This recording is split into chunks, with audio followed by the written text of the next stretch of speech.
নমস্কার। Bardhaman municipal high স্কুলের unofficial পেজে আপনাদের সবাইকে স্বাগত। আমরা শেষবারের মতো যখন লাইভে একসাথে হয়েছিলাম তখন অবস্থাটা অনেকটা আমাদের অনুকূলে ছিল। সেই জন্য ভেবেছিলাম এরকম স্ক্রিনের সামনে থেকে আর কথা বলতে হবে না কোনোদিন হয়তো। কিন্তু শেষ 2 মাসে পশ্চিমবঙ্গ তথা গোটা ভারতবর্ষের যা অবস্থা, আবার আমরা প্রায় গৃহবন্দী হয়ে গেছি। আমাদের শহর, পশ্চিমবঙ্গ, গোটা ভারত, ভারতের বিভিন্ন জায়গাতে প্রত্যেক দিন খুব খারাপ খারাপ কিছু রিপোর্ট আসছে, এবং সেই জন্য আবার আমরা একটা হয়তোবা লকডাউনের দিকে, যেটাকে এখন ভারত সরকারের পক্ষ থেকে দ্বিতীয় ঢেউ বলা হচ্ছে, সেই দ্বিতীয় ঢেউয়ের মধ্যে দিয়ে আমরা যাচ্ছি।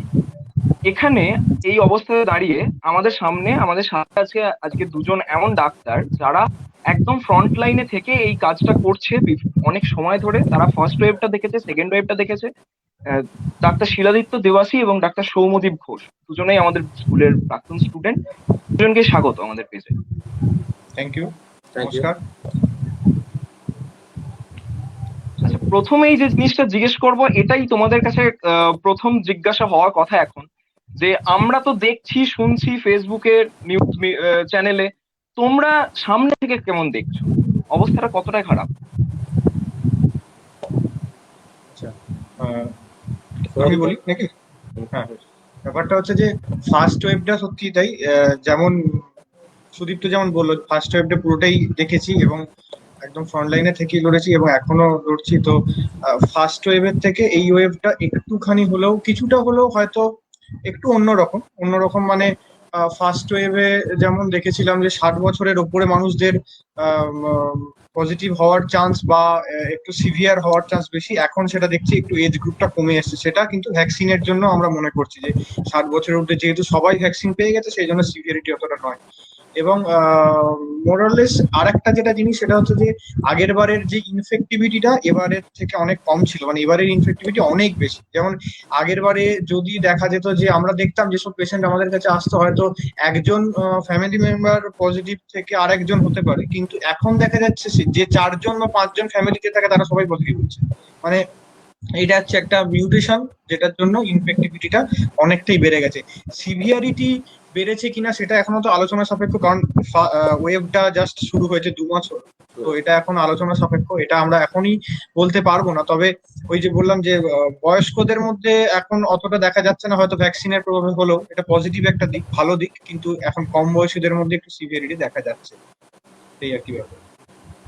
আর একটা যেটা ওই বাচ্চাদের যেটা ওটা 10 বছরের নিচেতে আমার মনে হয় না এখনো ট্রেনটা সেভাবে ছড়িয়ে পড়েছে 10 বছরের নিচে, কারণ এজ গ্রুপটা 10 হ্যাঁ, বছরের তুই একদম। এবং উপরে 10 বছরের নিচে start। হ্যাঁ, 10 বছরের নিচে আগের বারে যেটা আমরা আরেকটা জিনিসও দেখেছিলাম যে 10 বছরের নিচে মানে বাচ্চাদের এফেক্টেড হওয়ার চান্সটা খুব কম ছিল।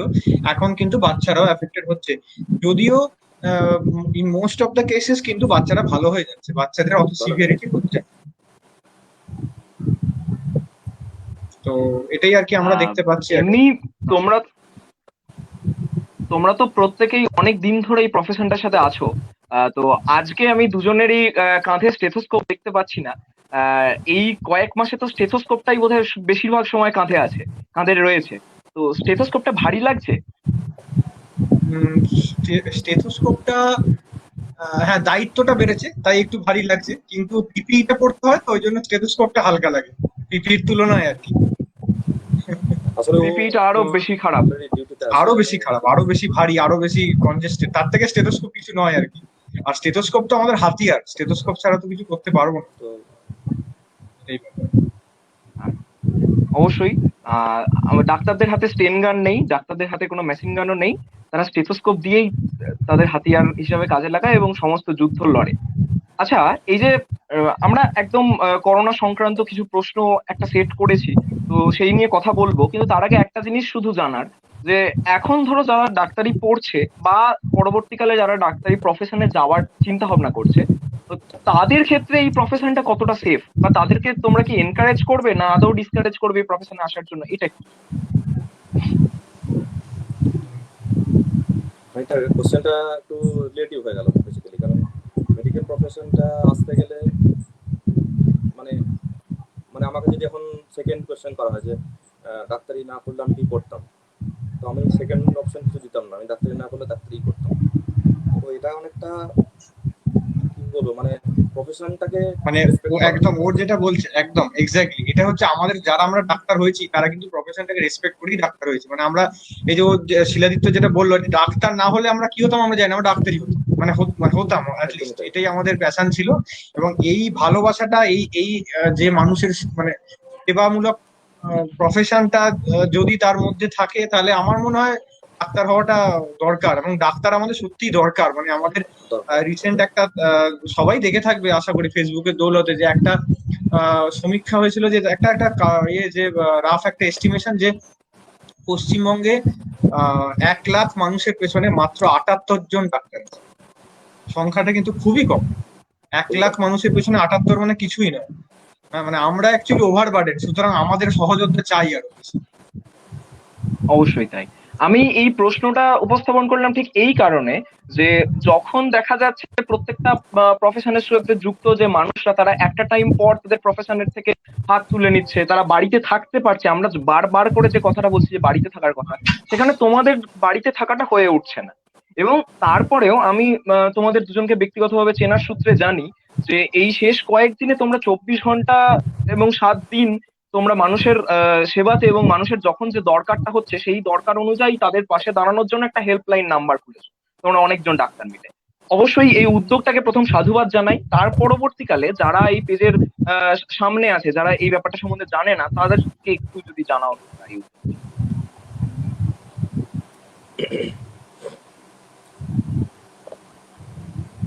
এতে সেটাই মানে তো এক্স্যাক্টলি, কি বল। হ্যাঁ এক্স্যাক্টলি কি মানে কি পয়েন্টটা ঠিক আছে, বুঝে উঠতে পারলাম না যে কি এক্স্যাক্ট পয়েন্টটা। আসলে এই যে গোটা উদ্যোগটা আমি ধরে নিলাম আমাদের পেজ থেকেও এর আগে এই উদ্যোগটা সম্বন্ধে কথা বলেছি আমরা। তো যে কিছুই জানে না এই বিষয়টা সম্বন্ধে তাকে একটু জানাও। মানে এই উদ্যোগটার ব্যাপারে, তাই তো? একদম। আচ্ছা, মানে এটা মেনলি আসলে যখন এই সেকেন্ড ওয়েভটা স্টার্ট হয়েছে আর কি, তো মানে আমার কোনো কারণে মনে হয়েছে, বা আমাদের যারা গ্রুপে যারা লিস্টে রয়েছে তাদের সবার কোনো কারণে মনে হয়েছে যে হয়তো যে মানে নাম্বার অফ কেস এটা অনেকটাই বেড়ে গেছে। আমি তোমাকে গ্রাফটা যেটা মানে শেয়ার করার জন্য বলছি আর কি, জাস্ট গ্রাফটা শো দেন দ্য গ্রাফ, ঠিক আছে? তো এই গ্রাফেতে এতটাই নাম্বার অফ কেস এতটাই বেড়েছে যে মানে যারা হসপিটালে বা বিভিন্ন নার্সিংহোমে যে সমস্ত ডাক্তাররা কাজ করছে আর কি, তাদের তাদের পক্ষে সম্ভব হয়ে উঠছে না যে এতগুলো কেস তাদের সামলানো সম্ভব হয়ে উঠছে না। তো আমার কোনো কারণে মনে হয়েছে যে এরকম যদি কেউ আমরা যদি করতে পারি আর কি, ভায়া ফোন কল বা ভায়া হোয়াটসঅ্যাপ কোনো একটা মাধ্যমে যদি তাদেরকে একটা সামান্যতম অ্যাডভাইসও দিতে পারি। কারণ মেন সমস্যাটা হচ্ছে যে ভয় পেয়ে যাচ্ছে মানুষ। মানে যতটা মানে এটাতে কিন্তু মানে যা দেখা যাচ্ছে সমীক্ষায়, তাতে করে 95%-এর ওপর পেশেন্ট ঠিক হয়ে বাড়ি যাচ্ছে। এটা সমধিক জানে মেবি যে 95%-এর ওপর পেশেন্ট ঠিক হয়ে বাড়ি যাচ্ছে। কিন্তু মানে এই যে প্যানিক কাজ করছে একটা, যে দরকারের সময় একটা ডাক্তারের সাথে কথা বলতে পারছে না, যে সেই সুবিধাটা দেওয়ার জন্য আমরা এই প্ল্যাটফর্মটা খুলেছি, যাতে করে মানুষ বিপদে পড়লে বা হঠাৎ করে ভয় পেয়ে গেলে, যে হঠাৎ করে আর্টিফিশিয়াল টেস্ট করালো, 3 দিন পর পজিটিভ রিপোর্ট চলে এলো, সে কি করবে? তার কাছে, কারণ তার কাছে দেখাতে যাওয়ার মানে ডাক্তারকে সে অ্যাভেলেবেল পাচ্ছে না, হতে পারে মানে বিভিন্ন কারণের জন্য হয়তো সে দেখা করতে পারছে না। তো সেই কারণেই আমরা এই প্ল্যাটফর্মটা করার চেষ্টা করি, যে যাতে করে তারা মানে একদম 24 আওয়ার্স কোনো একটা ডাক্তারের ফোন করে তাকে জাস্ট তার যে কনসার্ন, সে কি বিপদে পড়েছে সেটা যেন তাদেরকে অ্যাড্রেস করতে পারে। আর আমাদের যারা রয়েছে মেম্বাররা, তারা তো যথেষ্টভাবে সেটাকে ফুলফিল করার চেষ্টা করছে, তাদের ডিমান্ড যা আছে। এই ব্যাপারটা হচ্ছে এই এর ওয়েভের জন্যই মানে এই বলো। ওয়েভ বা মানে এই যে এখন যে কেসটা বাড়ছে, যেটা শিলাজিৎ বললো, সেই কেসের মধ্যে কিন্তু খুব কম সংখ্যক মানুষকে হসপিটালাইজেশন লাগছে। হ্যাঁ, আমরা কেন দেখছি যে হসপিটালের বেড নেই, কেন নেই? কারণ হচ্ছে কি না, টোটাল নাম্বার অফ কেস বেড়ে গেছে। মানে টোটাল ধরা যাক 100 জনের মধ্যে যদি আজকে 10 জনেরও বেড লাগে, হসপিটালাইজেশন লাগে, তাহলে নিশ্চয়ই 3.5 লাখ লোকের মধ্যে 10% করলে কতটা হচ্ছে আন্দাজ করা যাচ্ছে। অত বেড সত্যি নেই আমাদের এখানে। মানে এটা কিন্তু পার্সেন্টেজ হিসেবে খুবই কম, কিন্তু যেহেতু কেসের নাম্বার বাড়ছে সেই জন্য হসপিটালের বেডের সংখ্যা একটা অপ্রতুলতা দেখা গেছে। তো এই পরিস্থিতিতে কিন্তু ম্যাক্সিমাম লোকজন 95% লোক কিন্তু বাড়িতে থেকেই সুস্থ হয়ে যায়। তার জন্য যেটা দরকার কিছু ওষুধ আর কিছু, আর সব থেকে বেশি দরকার যেটা হচ্ছে মনের জোর। এই মনের জোরটা বাড়ানোর আর একটা মানে ওষুধ তো আছেই, সঙ্গে সঙ্গে ডাক্তার মানে ওষুধ, কিন্তু আর একটা ডাক্তার মানে মনের জোর, এটাও দরকার। এই মনের জোরটা একদম। বাড়ানোর কাজ কিন্তু আমাদের এই এই এই নেটওয়ার্ক বা আমাদের এই যে এটা করে যাচ্ছে সমানে, চেষ্টা করছি যতটা রিচ করা যায় মানুষের কাছে, মানুষের ভয়টা ভেঙে দেওয়া। অবশ্যই। আমরাও এই লাইভের শেষে নাম্বারগুলো আরো একবার শেয়ার করে দেবো, যাতে তোমাদের কাছে মানুষ পৌঁছতে পারে। আচ্ছা, আমরা বারবার কথার মাঝে এই যে যতক্ষণ কথা বলছি, আমরা দ্বিতীয় ঢেউ, সেকেন্ড ওয়েভ এই কথাগুলো বলছি। আর একটু আগেই গ্রাফটা দেখালাম, আমি গ্রাফটা শেয়ার করেছিলাম। তো সত্যি কি এটা ঢেউয়ের পর্যায়ে আছে, না একটা সুনামির মতো করে এসছে? আমার মনে হয় এটা সুনামি। মানে সেকেন্ড ওয়েভ যে গ্রাফটা যারা লাইভে আছে তারা দেখতে পাচ্ছে, গ্রাফটা দেখেছে। মানে হ্যাঁ, ঢেউ একটা যেটা আমরা রুখতে পারবো, সেকেন্ড ওয়েভ যেটাকে আমরা মানে কি বলবো, তার এগেনস্টে আমরা প্রতিরোধ গড়ে তুলতে পারবো। কিন্তু এটা তো আমরা প্রতিরোধ গড়ে তুলতে পারছি না। নাম্বার অফ কেস এতটাই বেশি, ব্যাপারটা, এটা আমার হ্যাঁ, সুনামি মনে হচ্ছে। ব্যাপারটা হচ্ছে যে কোনো মহামারী বা যে কোনো প্যান্ডেমিকেরই কিন্তু একটা ওয়েভ গুলো থাকে, সেটা যত শক্তিশালী তার বিরুদ্ধে অস্ত্র হোক না কেন, ওয়েভ থাকবেই। একটা ফার্স্ট ওয়েভ, একটা সেকেন্ড ওয়েভ, এগুলো থাকবেই। তো সেকেন্ড ওয়েভটা যে কোনো মহামারী, কিন্তু second wave is the deadliest wave. মানে সেকেন্ড ওয়েভে কেসের সংখ্যা বাড়ে, মৃত্যুর সংখ্যা বাড়ে। এটা প্রত্যেকটা মহামারীতেই হয়, এটা হবেও। পরবর্তীকালে যে মহামারী সেটাতেও এটা হবেই। কিন্তু যেহেতু আমাদের এখানে যেমন আমরা ব্রিটেনেও কিছুদিন আগে দেখেছিলাম যে সেকেন্ড ওয়েভ হুম মানে হুম সাংঘাতিক একটা লেভেলের কেস বেড়ে গেছিল, তখন আমরা ওটা দেখে ভয় পাচ্ছিলাম। কিন্তু আমাদের এখানে কিন্তু এখন সেই পর্যায়ে চলে গেছে। তার কারণ হচ্ছে ওই মানে অনেকগুলো ফ্যাক্টর কাজ করে। যে প্রথম কথা তো মানুষের একটা সচেতনতার বড় একটা অভাব, এইটা বিরাট একটা ফ্যাক্টর। যেখানে এখন মানে প্রথম ঢেউয়ের নাম্বার কমার সাথে সাথে আমাদের মাস্ক পরার একটা প্রচন্ড অনীহা, যেমন মানে মনে হচ্ছে যেন করোনা সত্যি বলে আর কিছু নেই, এইরকম একটা পর্যায়ে আমরা চলে গেছিলাম। এই যে একটা সেলফ স্যাটিসফ্যাকশন, এইটা থেকে, এইটার জন্য কিন্তু আজকে এই এই ওয়েভ বা এই ঢেউটা, এই সুনামির পর সুনামি আমি বলবো এটা মানে সুনামি হয়ে গেছে বেশি। এবং এটা কিন্তু আচ্ছা, আমরা পশ্চিমবঙ্গে কনভার্ট করেছি। একদম আমরা নিজেদের দোষে আচ্ছা, কনভার্ট করেছি। আচ্ছা, এই যে মানে আমরা সুনামির কথা বলছি, সেকেন্ড ওয়েভের কথা বলছি, একটু আগে পিকটাও দেখালাম, বলছি এইটাই কি সর্বোচ্চ, না এর থেকেও আরো বাড়বে কেসের না, সংখ্যা? এর থেকে, হ্যালো, শোনা যাচ্ছে, শোনা যাচ্ছে। হ্যাঁ বলছি, হ্যাঁ, পিক বলতে এইটা এখনো মানে বিভিন্ন, এগুলো তো আমরা জানি না কি, ওটা ম্যাথামেটিক্যাল ক্যালকুলেশন। আইআইটি আইআইএসিআর এর কিছু ক্যালকুলেশন ছিল, যেগুলো ম্যাথামেটিক্যাল মডেল। ওরা বলছে যে হয়তো মে মাসের 11 থেকে 15 তারিখের মধ্যে একটা পিক আসবে। মানে এটা হয়তো পিক নয় এখন, এর পরেও পিক আসবে, মানে এর থেকেও কেস বাড়বে। কিন্তু যেটা আসার কথা সেটা হচ্ছে যে কেস কিন্তু যত তাড়াতাড়ি বাড়ে তত তাড়াতাড়ি কমার কথা জেনারেলি। সুতরাং আমরা একটা এক্সপেক্ট করতে পারি মে মাসের শেষের দিকে হলেও কিছুটা হলেও আর কমবে কেস। মানে এটা একটু রিলেটিভ ব্যাপার, কারণ যে পিকটা তুমি দেখছো এখন, ওটা মেবি ওই পিক নয়, আরো অনেক কেস আছে যেগুলো আমরা হয়তো ডিটেক্ট করতে পারিনি, বা আমাদের নিজস্ব আমাদের মানে আমাদের হেলথ সিস্টেম অতটাও উন্নত নয় যে প্রত্যেকটা কেস ডিটেক্ট করতে পারছে ঠিক করে। তো এটা মানে একটা জাস্ট এস্টিমেটেড নাম্বার, এর থেকে আরো অনেক বেশি, এর থেকে 5 to 6 টাইমস বেশি কেস হয়তো এস্টিমেটেড আচ্ছা করা যাচ্ছে। আচ্ছা, তোমরা বলছো যে এর থেকে 5 to 6 টাইম বেশি একটা আছে। আচ্ছা, আমাকে একটা কথা বলো, যখন প্রথম মানে ওয়েভটা যখন এসেছিল, তখন যে কেস নাম্বার ছিল ডেলি, সেটাতেই আমরা যথেষ্ট প্যানিক করছিলাম। যদিও আমরা ফ্রন্ট লাইনে থেকে দেখছি না ঘটনাটা, তবু প্যানিক করছিলাম। তোমরা তো দুটোই দেখেছো। আমার কথা হচ্ছে যে ফার্স্ট ওয়েভের থেকে সেকেন্ড ওয়েভের নাম্বারটা বেশি, এটা নো ডাউট স্ট্যাটিস্টিক্স বলছে। তো এইরকম কি আরো ওয়েভ আসবে, নাকি এখানেই শেষ?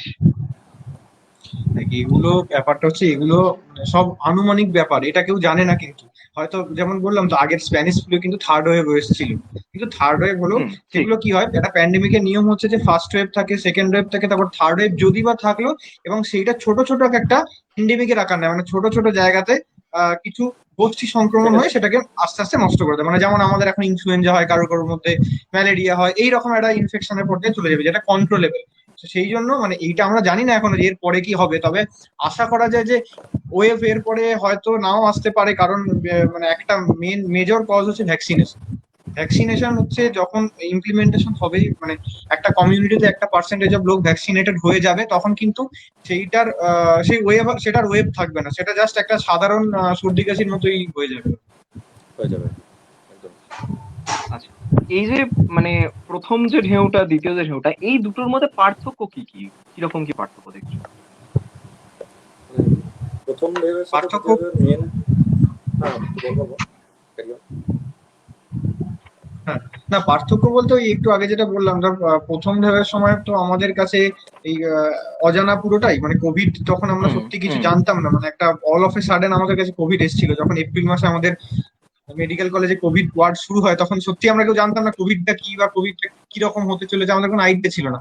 আস্তে আস্তে আমরা আস্তে আস্তে অভ্যস্ত হয়েছি, কোভিডে কাজ করেছি, আস্তে আস্তে ওটা কন্ট্রোল এসেছে। কিন্তু সেকেন্ড ওয়েভে কিন্তু বললাম যেটা, যে কেসের নাম্বার অনেক বেড়ে গেছে, সিভিয়ারিটিও বেড়েছে, কিন্তু কেসের নাম্বারটা অনেকটা বেড়ে গেছে, মানে যে কারণে হসপিটালাইজেশন রেটটা বেড়েছে।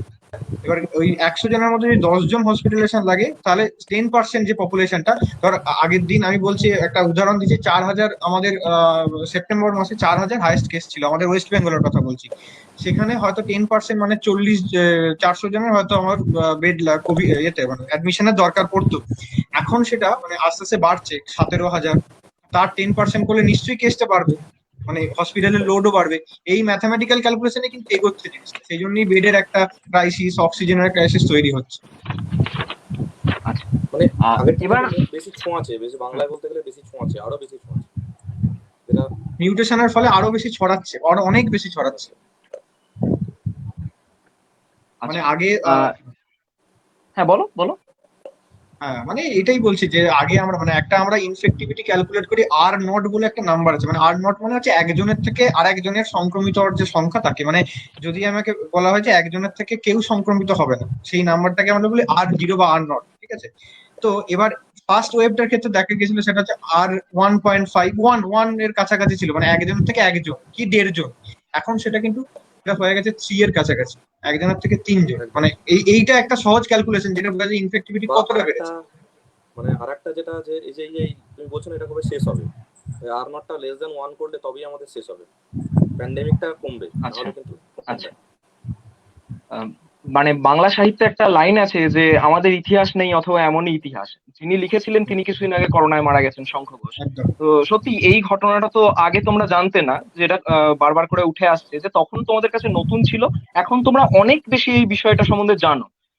আমার কথা হচ্ছে যে এই যে প্রথমবার এবং দ্বিতীয়বার এই দুটোর মধ্যে দেখা যাচ্ছে যে তুলনামূলকভাবে দ্বিতীয়বার বেশি মানুষ মারা যাচ্ছেন, যদিও সেটা বেশিরভাগ ক্ষেত্রেই মারা যাওয়ার কারণটা অক্সিজেনের অপ্রতুলতা হচ্ছে। দ্বিতীয় যে ঢেউটা এটি আরো বেশি প্রাণঘাতী প্রথমের থেকে। দেখো ডিসকাশনটা আগেও হয়েছে, আর মানে এখনো আবার সেই সেম রিপিট বলতে হবে, কারণ নাম্বার অফ কেস বাড়ছে, যার জন্য নাম্বার অফ মর্টালিটি বাড়ছে। তো বেশি আচ্ছা প্রাণঘাতী কিনা এটা মানে বলাটা ঠিক না, কারণ মানে আগের যদি 10টা কেস ছিল সেখানে একটা মরছিল, এখন 1000টা কেস, তার মধ্যে যদি 5টা মরে, তা আমি কি বলবো সেটা বেশি মর্টালিটি? অবশ্যই নয়। একদম। কিন্তু যেহেতু নাম্বার অফ কেস মানে বেশি, রেসপেক্ট। আর আমাদের হেলথ ঠিক। সিস্টেমে সেরকম কোনো ফেসিলিটি নেই যে সবাইকে বেড দেবো, সবাইকে অক্সিজেন দেবো, তো এই ব্যাপারটার জন্য মর্টালিটি একটা বেড়ে গেছে। Just for case load, increase case load, এটা কিন্তু মাথায় রাখতে হবে, কারণ মানে এবং দুটোর এটা মধ্যে খুব সিভিয়ার একটা সিভিয়ার ডিফারেন্স কিনা, আছে। হ্যাঁ, মানে এই ওয়েভটা সিভিয়ার কিনা সেটা বলার এখনো সময় আসেনি। কিছু কিছু মিউটেশন সিভিয়ার, কিন্তু এটা পুরোটা সিভিয়ার কিনা, ওই যে যেমন ও যেটা বললো শিলাদিত্য, যে একদম এইটাই হচ্ছে আসল কারণ। যে আগে যখন কেসটাও যখন কম ছিল তখন তার বেসিসে একটা পার্সেন্টেজে লোক মারা যাচ্ছিল, হয়তো 4,000 কেসের মধ্যে 60 জন মারা যাচ্ছে। তো আজকে আমরা দেখতে পাচ্ছি 17,000 কেসের মধ্যে 73 জন মারা যাচ্ছে। তাহলে আমাদের কাছে মনে হচ্ছে কি বাবা 73 জন মারা গেল, কিন্তু কেসটা তো হুম 17,000, সেটা দেখতে হবে, পার্সেন্টেজ কিন্তু কম, অবশ্যই অনেক কম। অবশ্যই অবশ্যই। আহ মানে এই যে সময়টা গম্ভীর, এই বিষয়ে কোনো সন্দেহ নেই, প্রত্যেকেই তাই ভাবছি আমরা, কিন্তু তবু আমাদেরকে এগিয়ে যেতেই হবে। তো তোমাদেরকে যখন সামনে পেয়েছি তাহলে প্রথম মানে এই এত নেগেটিভিটির মধ্যেও যেটা জানতে ইচ্ছে করে সেটা হচ্ছে যে কি কি সচেতনতা অবলম্বন করলে এখনো পর্যন্ত এই ওয়েভটাকে কমানো সম্ভব। ওই প্রথম প্যান্ডেমিকের সময় থেকে যেটা বলে আসা হচ্ছিল সেটা এখনো মানে একই একই কথা রিপিটেশনই হবে, যে হচ্ছে মাস্ক, স্যানিটাইজার আর দূরত্ব বিধি। এই তিনটেই মেন জিনিস, যেটা যেটা যেটা হচ্ছে কোভিড কে প্রতিরোধ করার পক্ষে একমাত্র উপায়। আর আর যেটা রিসেন্ট যেটা সেটা হচ্ছে ভ্যাকসিনেশন, আমাদের কাছে নতুন অস্ত্র সেটা হচ্ছে ভ্যাকসিন। সবাই ভ্যাকসিন নিন, মানে যখন যাদের সময় আসবে সবাই ভ্যাকসিন নেবেন। ভাববেন না কখনো যে এই ভ্যাকসিনের কার্যকারিতা কি, এই ভ্যাকসিন নিলে কি হচ্ছে, এটা একদম ভাববেন না। আপনি দেখবেন ভ্যাকসিন যারা নিচ্ছে তাদের কিন্তু মৃত্যু হার অনেক অনেক কম, অনেকই কম। মানে যা সিভিয়ারিটি আমরা তো ফ্রন্ট লাইনে থেকে দেখছি, যারা ভ্যাকসিন নিচ্ছেন তারা কিন্তু সিভিয়ার ডিজিজে পড়ছেন না, যারা ভ্যাকসিন নিচ্ছে না তাদেরই হচ্ছে সিভিয়ারিটি। সুতরাং ভ্যাকসিন একটা বিরাট অস্ত্র, যেটা প্রথম কেউ ছিল না। এখন আমাদের কাছে একটা বিরাট অস্ত্র যেটা হচ্ছে ভ্যাকসিন। আর চিকিৎসা বিজ্ঞান আরো কিছু উন্নত হয়েছে, কিছু নতুন ওষুধ এসেছে, সেগুলো তো আমরা জানি। আর তার সঙ্গে যেটা মাস্ক, স্যানিটাইজার আর দূরত্ববিধি, এই তিনটে তো আগেও ছিল, এখনো আছে। আচ্ছা, ভ্যাকসিনের কথায় আমরা যাবো। ভ্যাকসিন নিয়ে আমার আমার দিক থেকে অনেক প্রশ্ন আছে। তো যেটা তোমরা বারবার করে বলছো সেটা হচ্ছে দূরত্ব বিধিটা মেনে চলা। তো আগের বার যখন এই পিক ফার্স্ট ওয়েভের পিকটা গেইন করেছিল, তখন সারা দেশ জুড়ে লকডাউন ছিল। এখন সেটা নেই। এবার লকডাউন করা যাবে কি যাবে না সেটা রাজনৈতিক প্রশ্ন, বা যারা সেটা ঠিক করবেন করবেন। আমি ডাক্তার হিসেবে জিজ্ঞেস করছি যে এই যে আমাদের যে ওয়েভ গেন করছে, এই গেনটা আটকানোর জন্য, মানে এই যে বলছো যে দূরত্ব বিধি মেনে চলা, এই দূরত্ব বিধি মেনে চলার জন্য ডাক্তার হিসাবে রোগীদেরকে বা মানুষকে কি বলবে, কি কি সাজেশন দেবে? সাজেশন এটাই দেওয়ার যে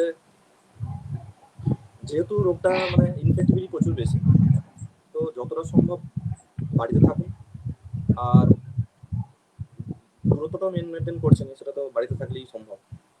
খুব প্রয়োজন না ছাড়া বাইরে যাওয়ার কোনো দরকার নেই। আর গেলেও সেটা মাস্ক ইউজ করুন, এসে স্যানিটাইজার ইউজ করুন।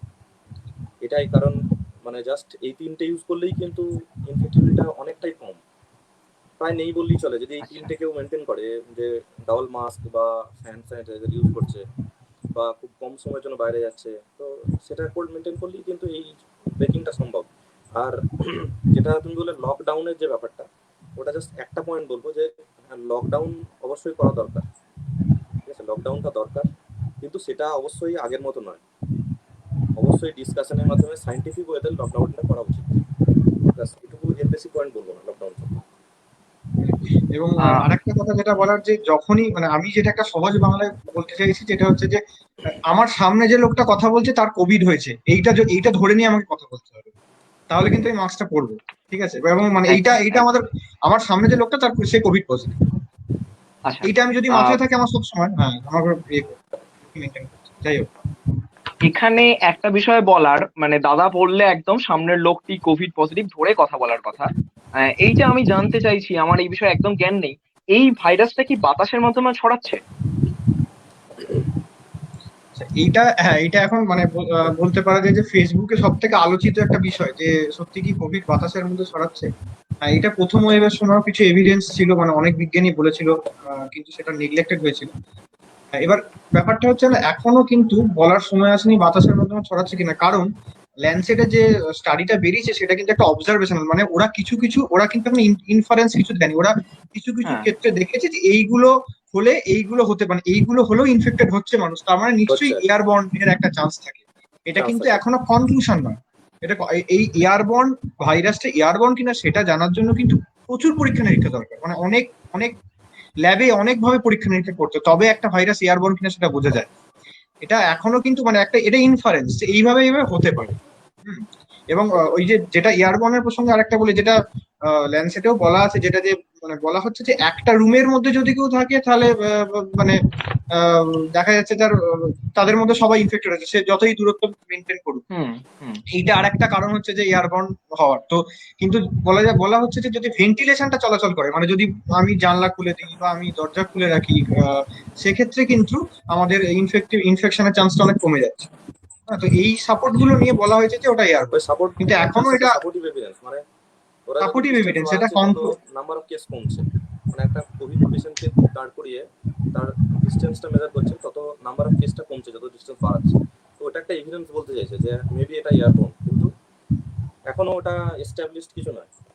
কিন্তু তাও মানে আচ্ছা, ভেন্টিলেশনটা মেনটেন এয়ারবর্ন করা উচিত একটা। এয়ারবর্ন হ্যাঁ, যাই হোক, আচ্ছা, তার এয়ারবর্ন মানে, যদিও হ্যাঁ, না বলো মানে বলো বলো। এয়ারবর্ন হোক বা ড্রপলেট বর্ন হোক, যাই হোক, আমাদের প্রিকশন নিতে হবে, কিন্তু মাস্ক মাস্ক কিন্তু দুটোই আটকাবে, এয়ারবর্ন হোক বা ড্রপলেট বর্ন, দুটোই কিন্তু মাস্কই আটকাবে। যাই হোক, এটাই। আচ্ছা, তার মানে কনক্লুশন হচ্ছে এটা যে যখন আমরা বাইরে থাকবো স্যানিটাইজার মাস্ক ইউজ করছি, দূরত্ব বিধি মেনে চলছি, এবং যখন আমরা বাড়িতে থাকবো তখন ভেন্টিলেশনটা যাতে প্রপার হয় সেই হুম, ব্যাপারে হুম। নজর রাখছি। আচ্ছা, আরেকটা বিষয় যেটা মানে এখন আমাকে অন্তত খুব শঙ্কিত করছে। গতকালের রিপোর্ট দেখছিলাম পূর্ব বর্ধমানে 561 জন মোট করোনা পজিটিভ হয়েছে, মানে আরটিপিসিআর এ 561 জন পজিটিভ। তার মধ্যে 550 জন আসিমটমিক। এইটা কেন হচ্ছে?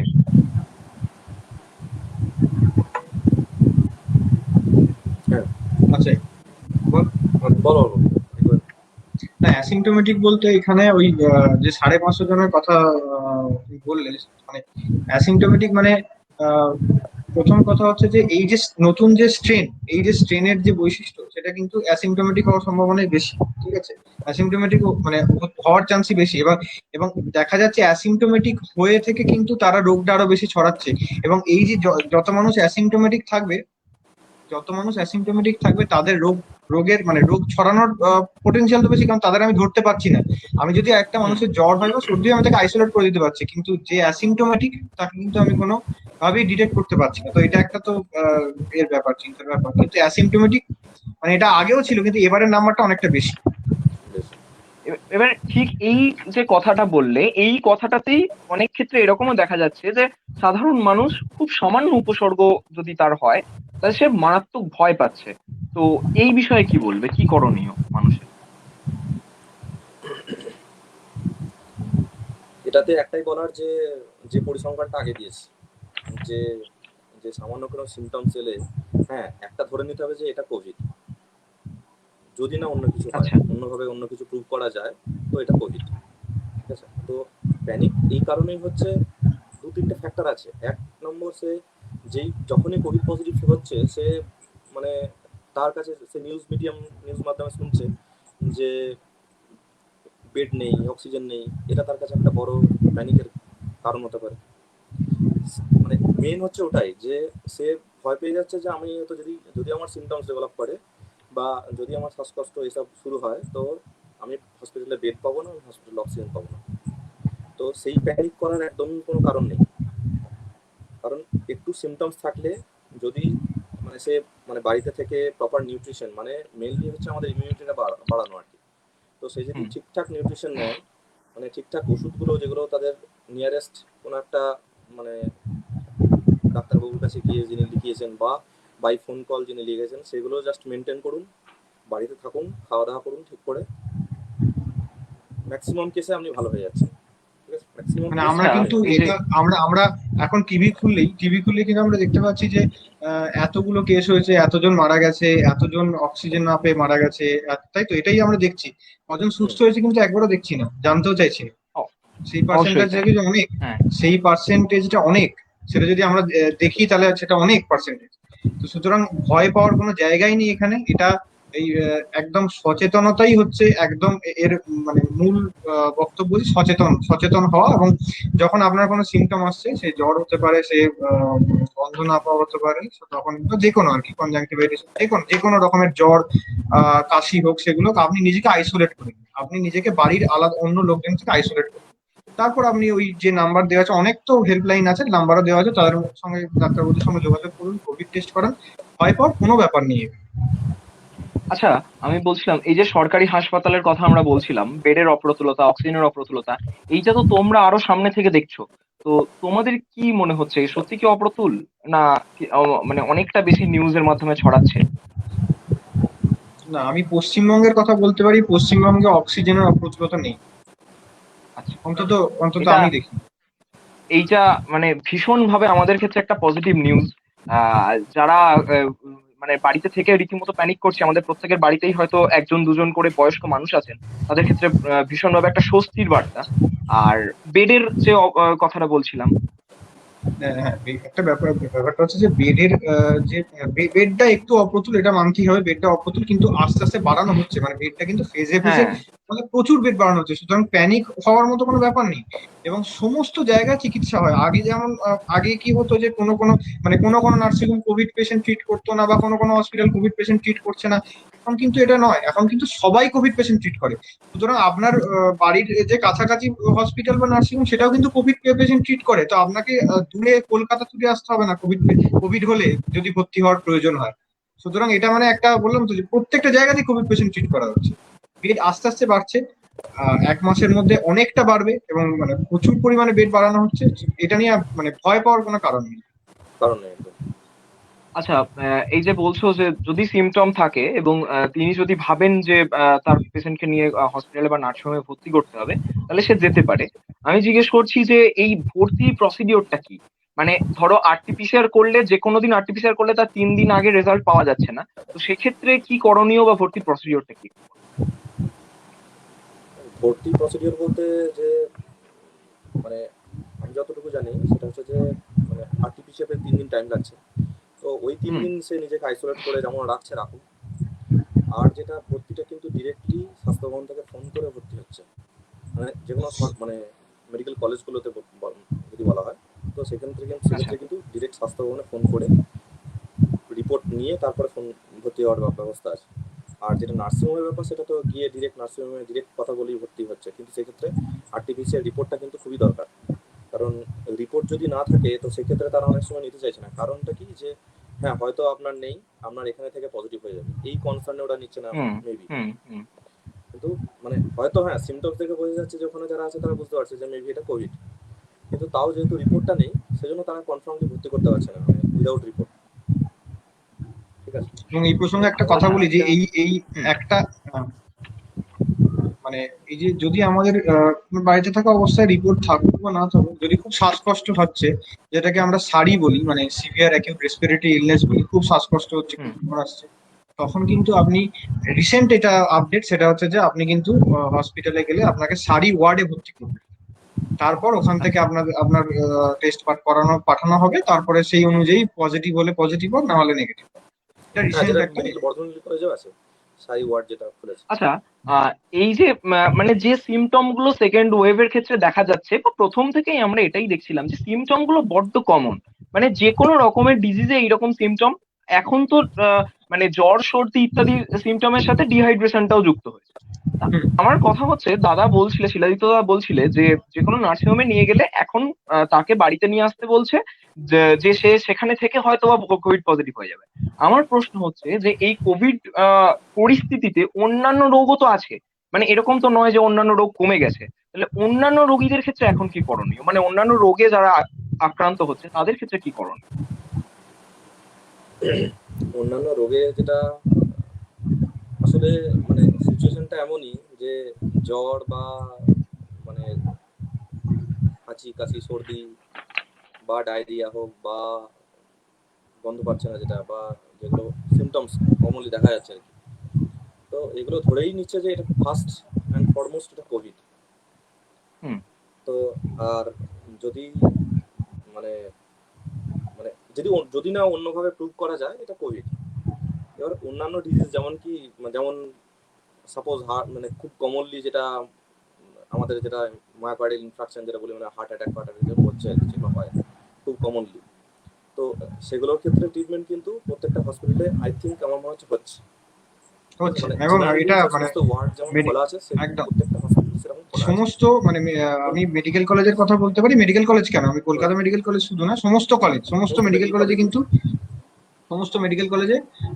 কিন্তু নন কোভিড ট্রিটমেন্ট হচ্ছে, সার্জারিও হচ্ছে, ডেলিভারিও হচ্ছে, নর্মাল মেডিসিনের রোগ যেগুলো আমরা দেখি সবকিছুরই ট্রিটমেন্ট হচ্ছে, কোনো কিছু থেমে নেই। কিন্তু কোভিড হয়েছে, কোভিডের জন্য কোনো কিছু থেমে নেই, ভয় পাওয়ার কিছু নেই।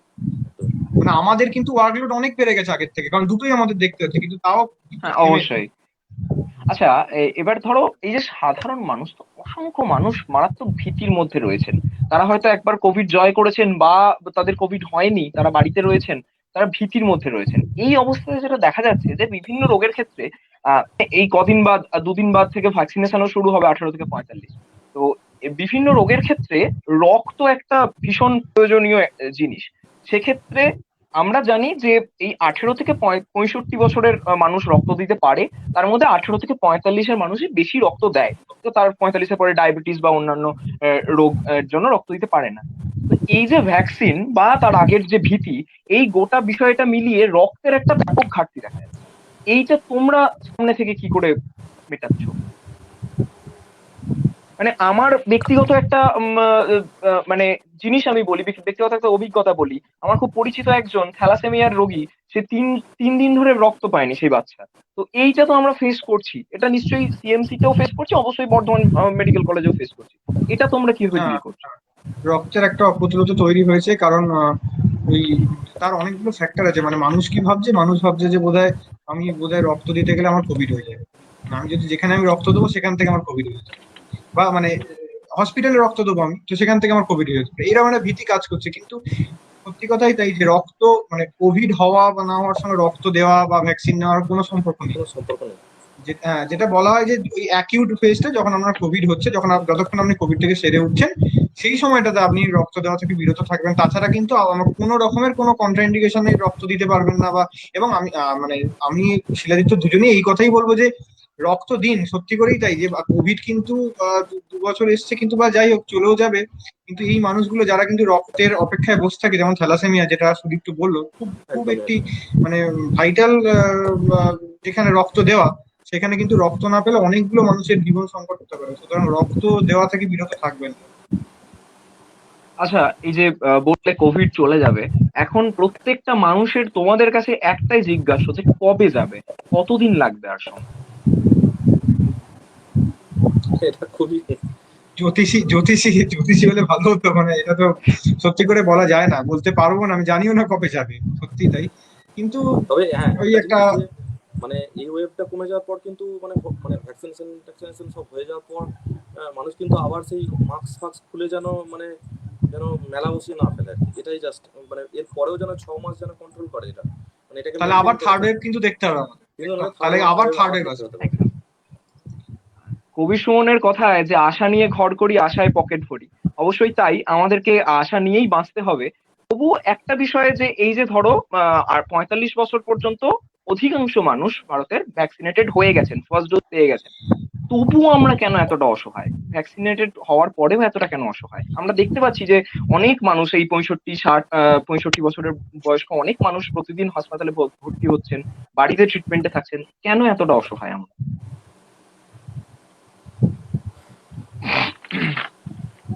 আসলে বলো সমাধিক বল।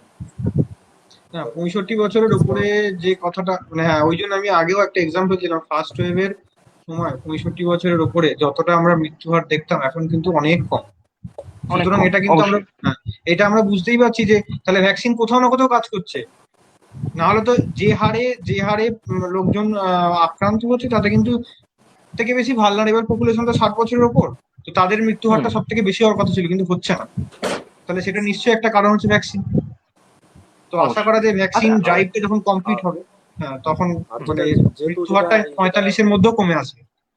কমে আসবে, কিন্তু সেটা ভ্যাকসিনেশন, হ্যাঁ ভ্যাকসিনেশন অবশ্যই মানে জাস্ট মানে পুরোটাই কোভিশিল্ড থেকে তো জানানো হয়েছে যে মনে হয় ভ্যাকসিন অ্যাভেলেবিলিটি প্রচুর বাড়বে। তো হুম, সেক্ষেত্রে হুম। ভয় পাওয়ার কিছু নেই যে ভ্যাকসিন পাবো না আমি। তো অলরেডি একটা লট মানে একটা লট চলে এসছে আর কি, বিভিন্ন জায়গায় বিভিন্ন মেডিকেল কলেজ বিভিন্ন জায়গায় ছড়িয়ে গেছে। সেকেন্ড যেটা আসছে সেটা 2 মাসের মধ্যে ওরা রেডি করছে, প্রায় 50 মিলিয়ন, অনেকটাই বেশি। ঠিক আছে, তো মানে ভ্যাকসিন পাবো না এই ব্যাপারটাতে যেন ভয় না কেউ পায়, সবাই ভ্যাকসিন পাবে, মানে আচ্ছা, এটাতে ভয় এই যে পাওয়ার কিছু নেই। ভ্যাকসিন নেওয়ার প্রসেসটা তো চলবেই প্যারালালি। হুম। আমাদের মানে অন্যান্য জীবনের কাজ চালানোর সময় আমরা দেখবো, দাদা একটু আগেই বলছিলে যে সিমটম বিহীন অনেক মানুষ রয়েছেন যারা আরটিপিসিআর এ পজিটিভ হচ্ছে। আমার কথা হচ্ছে যে একজন সাধারণ মানুষ হিসাবে যদি সে আরটিপিসিআর করে এবং 3 দিন পর তার রিপোর্ট যদি পজিটিভ আসে, তাহলে তার কি করণীয় সেই মুহূর্তে?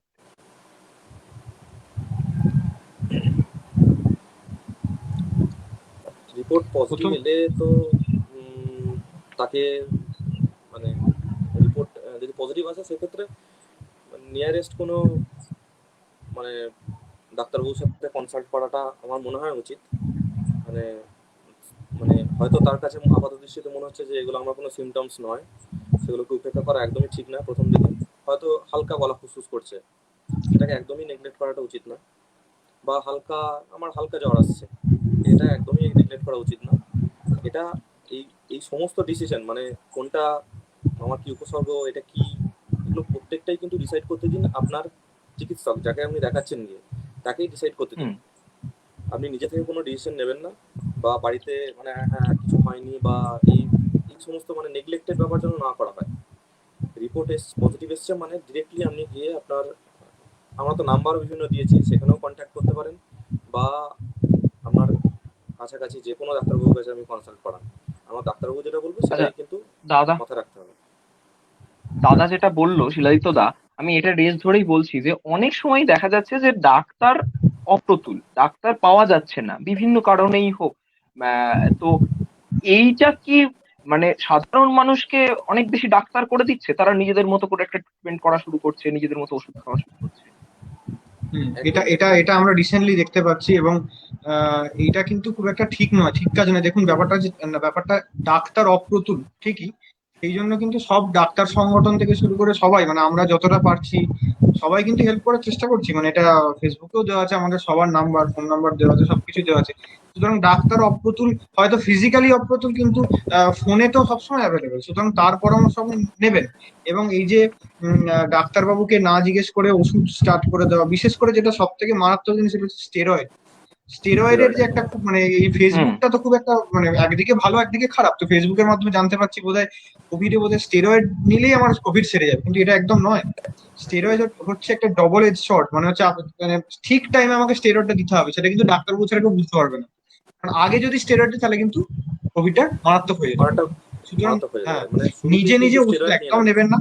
নেবেন না। একদম নিজে নিজে ওষুধ একদম নেবেন না। যেটা আপনি করতে পারেন সেটা হচ্ছে ভিটামিন সি, যেগুলোতে ক্ষতি হবে না, ভিটামিন সি আপনি খেতে পারেন। এবং আপনি গার্গেল করুন 2-3 বার করে, একটু স্টিম ভেপার নিন, একটু ব্রিদিং এক্সারসাইজ করুন। এগুলো আপনার ভালো, মানে এগুলো আপনি পুষ্টিকর খাবার খান, কিন্তু তা বলে ডাক্তারিটা মানে ওষুধপত্র নিজে খাবেন না। একদমই তাই। আর এই মানে ওষুধ ছাড়া আরেকটা জিনিসের যে অপ্রতুলতা দেখা যাচ্ছে, যদি কোনো সময় এরকম হয় যে সিমটম, মানে আসিমটমিক অবস্থায় হয়তো সে পজিটিভ টেস্ট করিয়েছে, কিন্তু তার পরবর্তীকালে অক্সিজেনের একটা ঘাটতি দেখা যাচ্ছে। যদি একজন মানুষের অক্সিজেনের ঘাটতি দেখা যায়, তাহলে অবশ্যই প্রথমে তার বেডের জন্য আহ, মানে দেখা উচিত এবং কোনো একটা জায়গাতে ভর্তি হওয়া উচিত। যদি সে না পায় তখন তার কি করণীয়? যদি হ্যাঁ, এবার ওই যে বেডের একটা অপ্রতুলতা আছে, তার তার মধ্যে যেটা বলছি, যে মানে যেটা দরকার সেটা হচ্ছে যে অক্সিজেন যখন আপনার 94 এর নিচে দেখবেন আপনি নেমে যাচ্ছে, তখন বিশেষ মানে ওষুধ কিছু আছে, সেক্ষেত্রে আমরা স্টেরয়েড দিতে পারি, কিন্তু সেক্ষেত্রে সেটাও কিন্তু ডাক্তারবাবুকে জিজ্ঞেস করে, একদম ডাক্তারবাবু ছাড়া স্টেরয়েড নেবেন না কোনোদিন না। কোনো একদম, এটা আমি একদম সত্যি মানে খুব খুব মারাত্মক জায়গায় চলে যায় যদি আপনি ইনজুরিয়াসে স্টেরয়েডটা নেন। তো এই অক্সিজেন যখন কমছে তখন স্টেরয়েডের ইন্ডিকেশন আছে। এবং সব থেকে ভালো আপনি যেটা বাড়িতে করতে পারেন সেটা হচ্ছে প্রোন পজিশনিং, যেটা প্রন আমি ওই পজিশন। একটা ছবিও দিয়েছি। এটা খুব ইম্পর্টেন্ট জিনিস। সুদীপ্ত একটু হুম। ডিসপ্লে করে দেয়, তাহলে দেখতে পাবে এখনই দেবো। সবাই।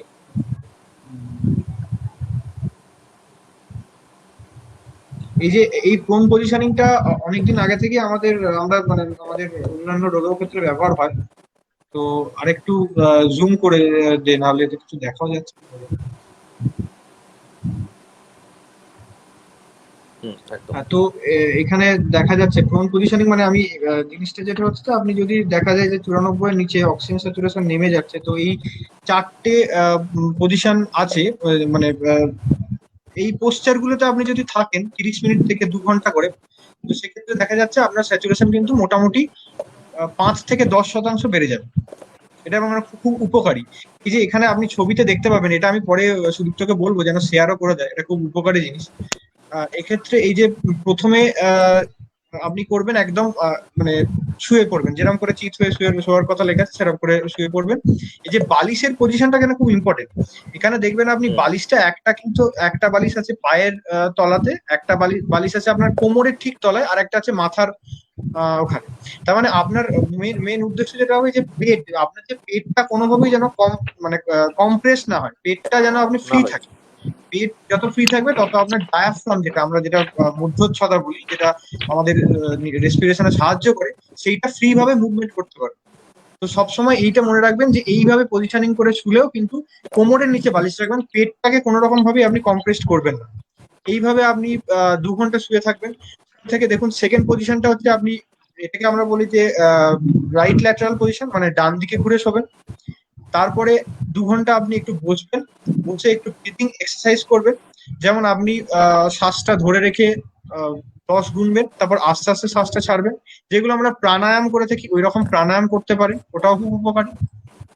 এবং তারপরে আবার দেখুন, এটাকে আমরা লেফট ল্যাটারাল পজিশন বলি। আবার 2 ঘন্টা বাঁ দিকে কাত হয়ে শোবেন, তারপর আবার 2 ঘন্টা কিন্তু ওই আবার। প্রথম পজিশনটাতে ফিরে যাবে। তো এই যে সাইকেলটা আমি যদি করতে পারি তাহলে কিন্তু প্রচুর ইমপ্রুভমেন্ট হয়। এটা আমি নিজেও, আমার অভিজ্ঞতা সেটা হচ্ছে যে প্রায় 88% যদি স্যাচুরেশন থাকে, সেক্ষেত্রে স্যাচুরেশন কিন্তু এগুলো করার পর প্রায় 96, 95 থেকে 96 হয়ে যায়।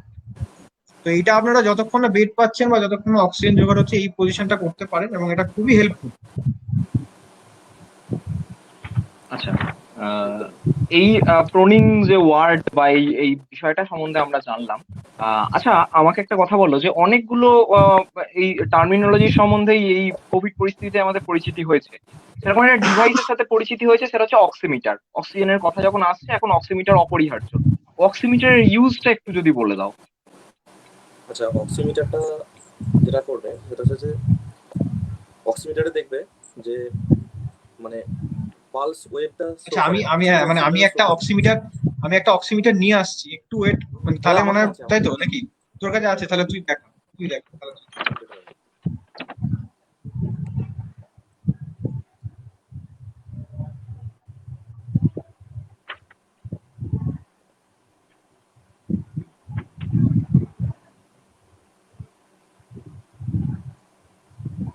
আচ্ছা,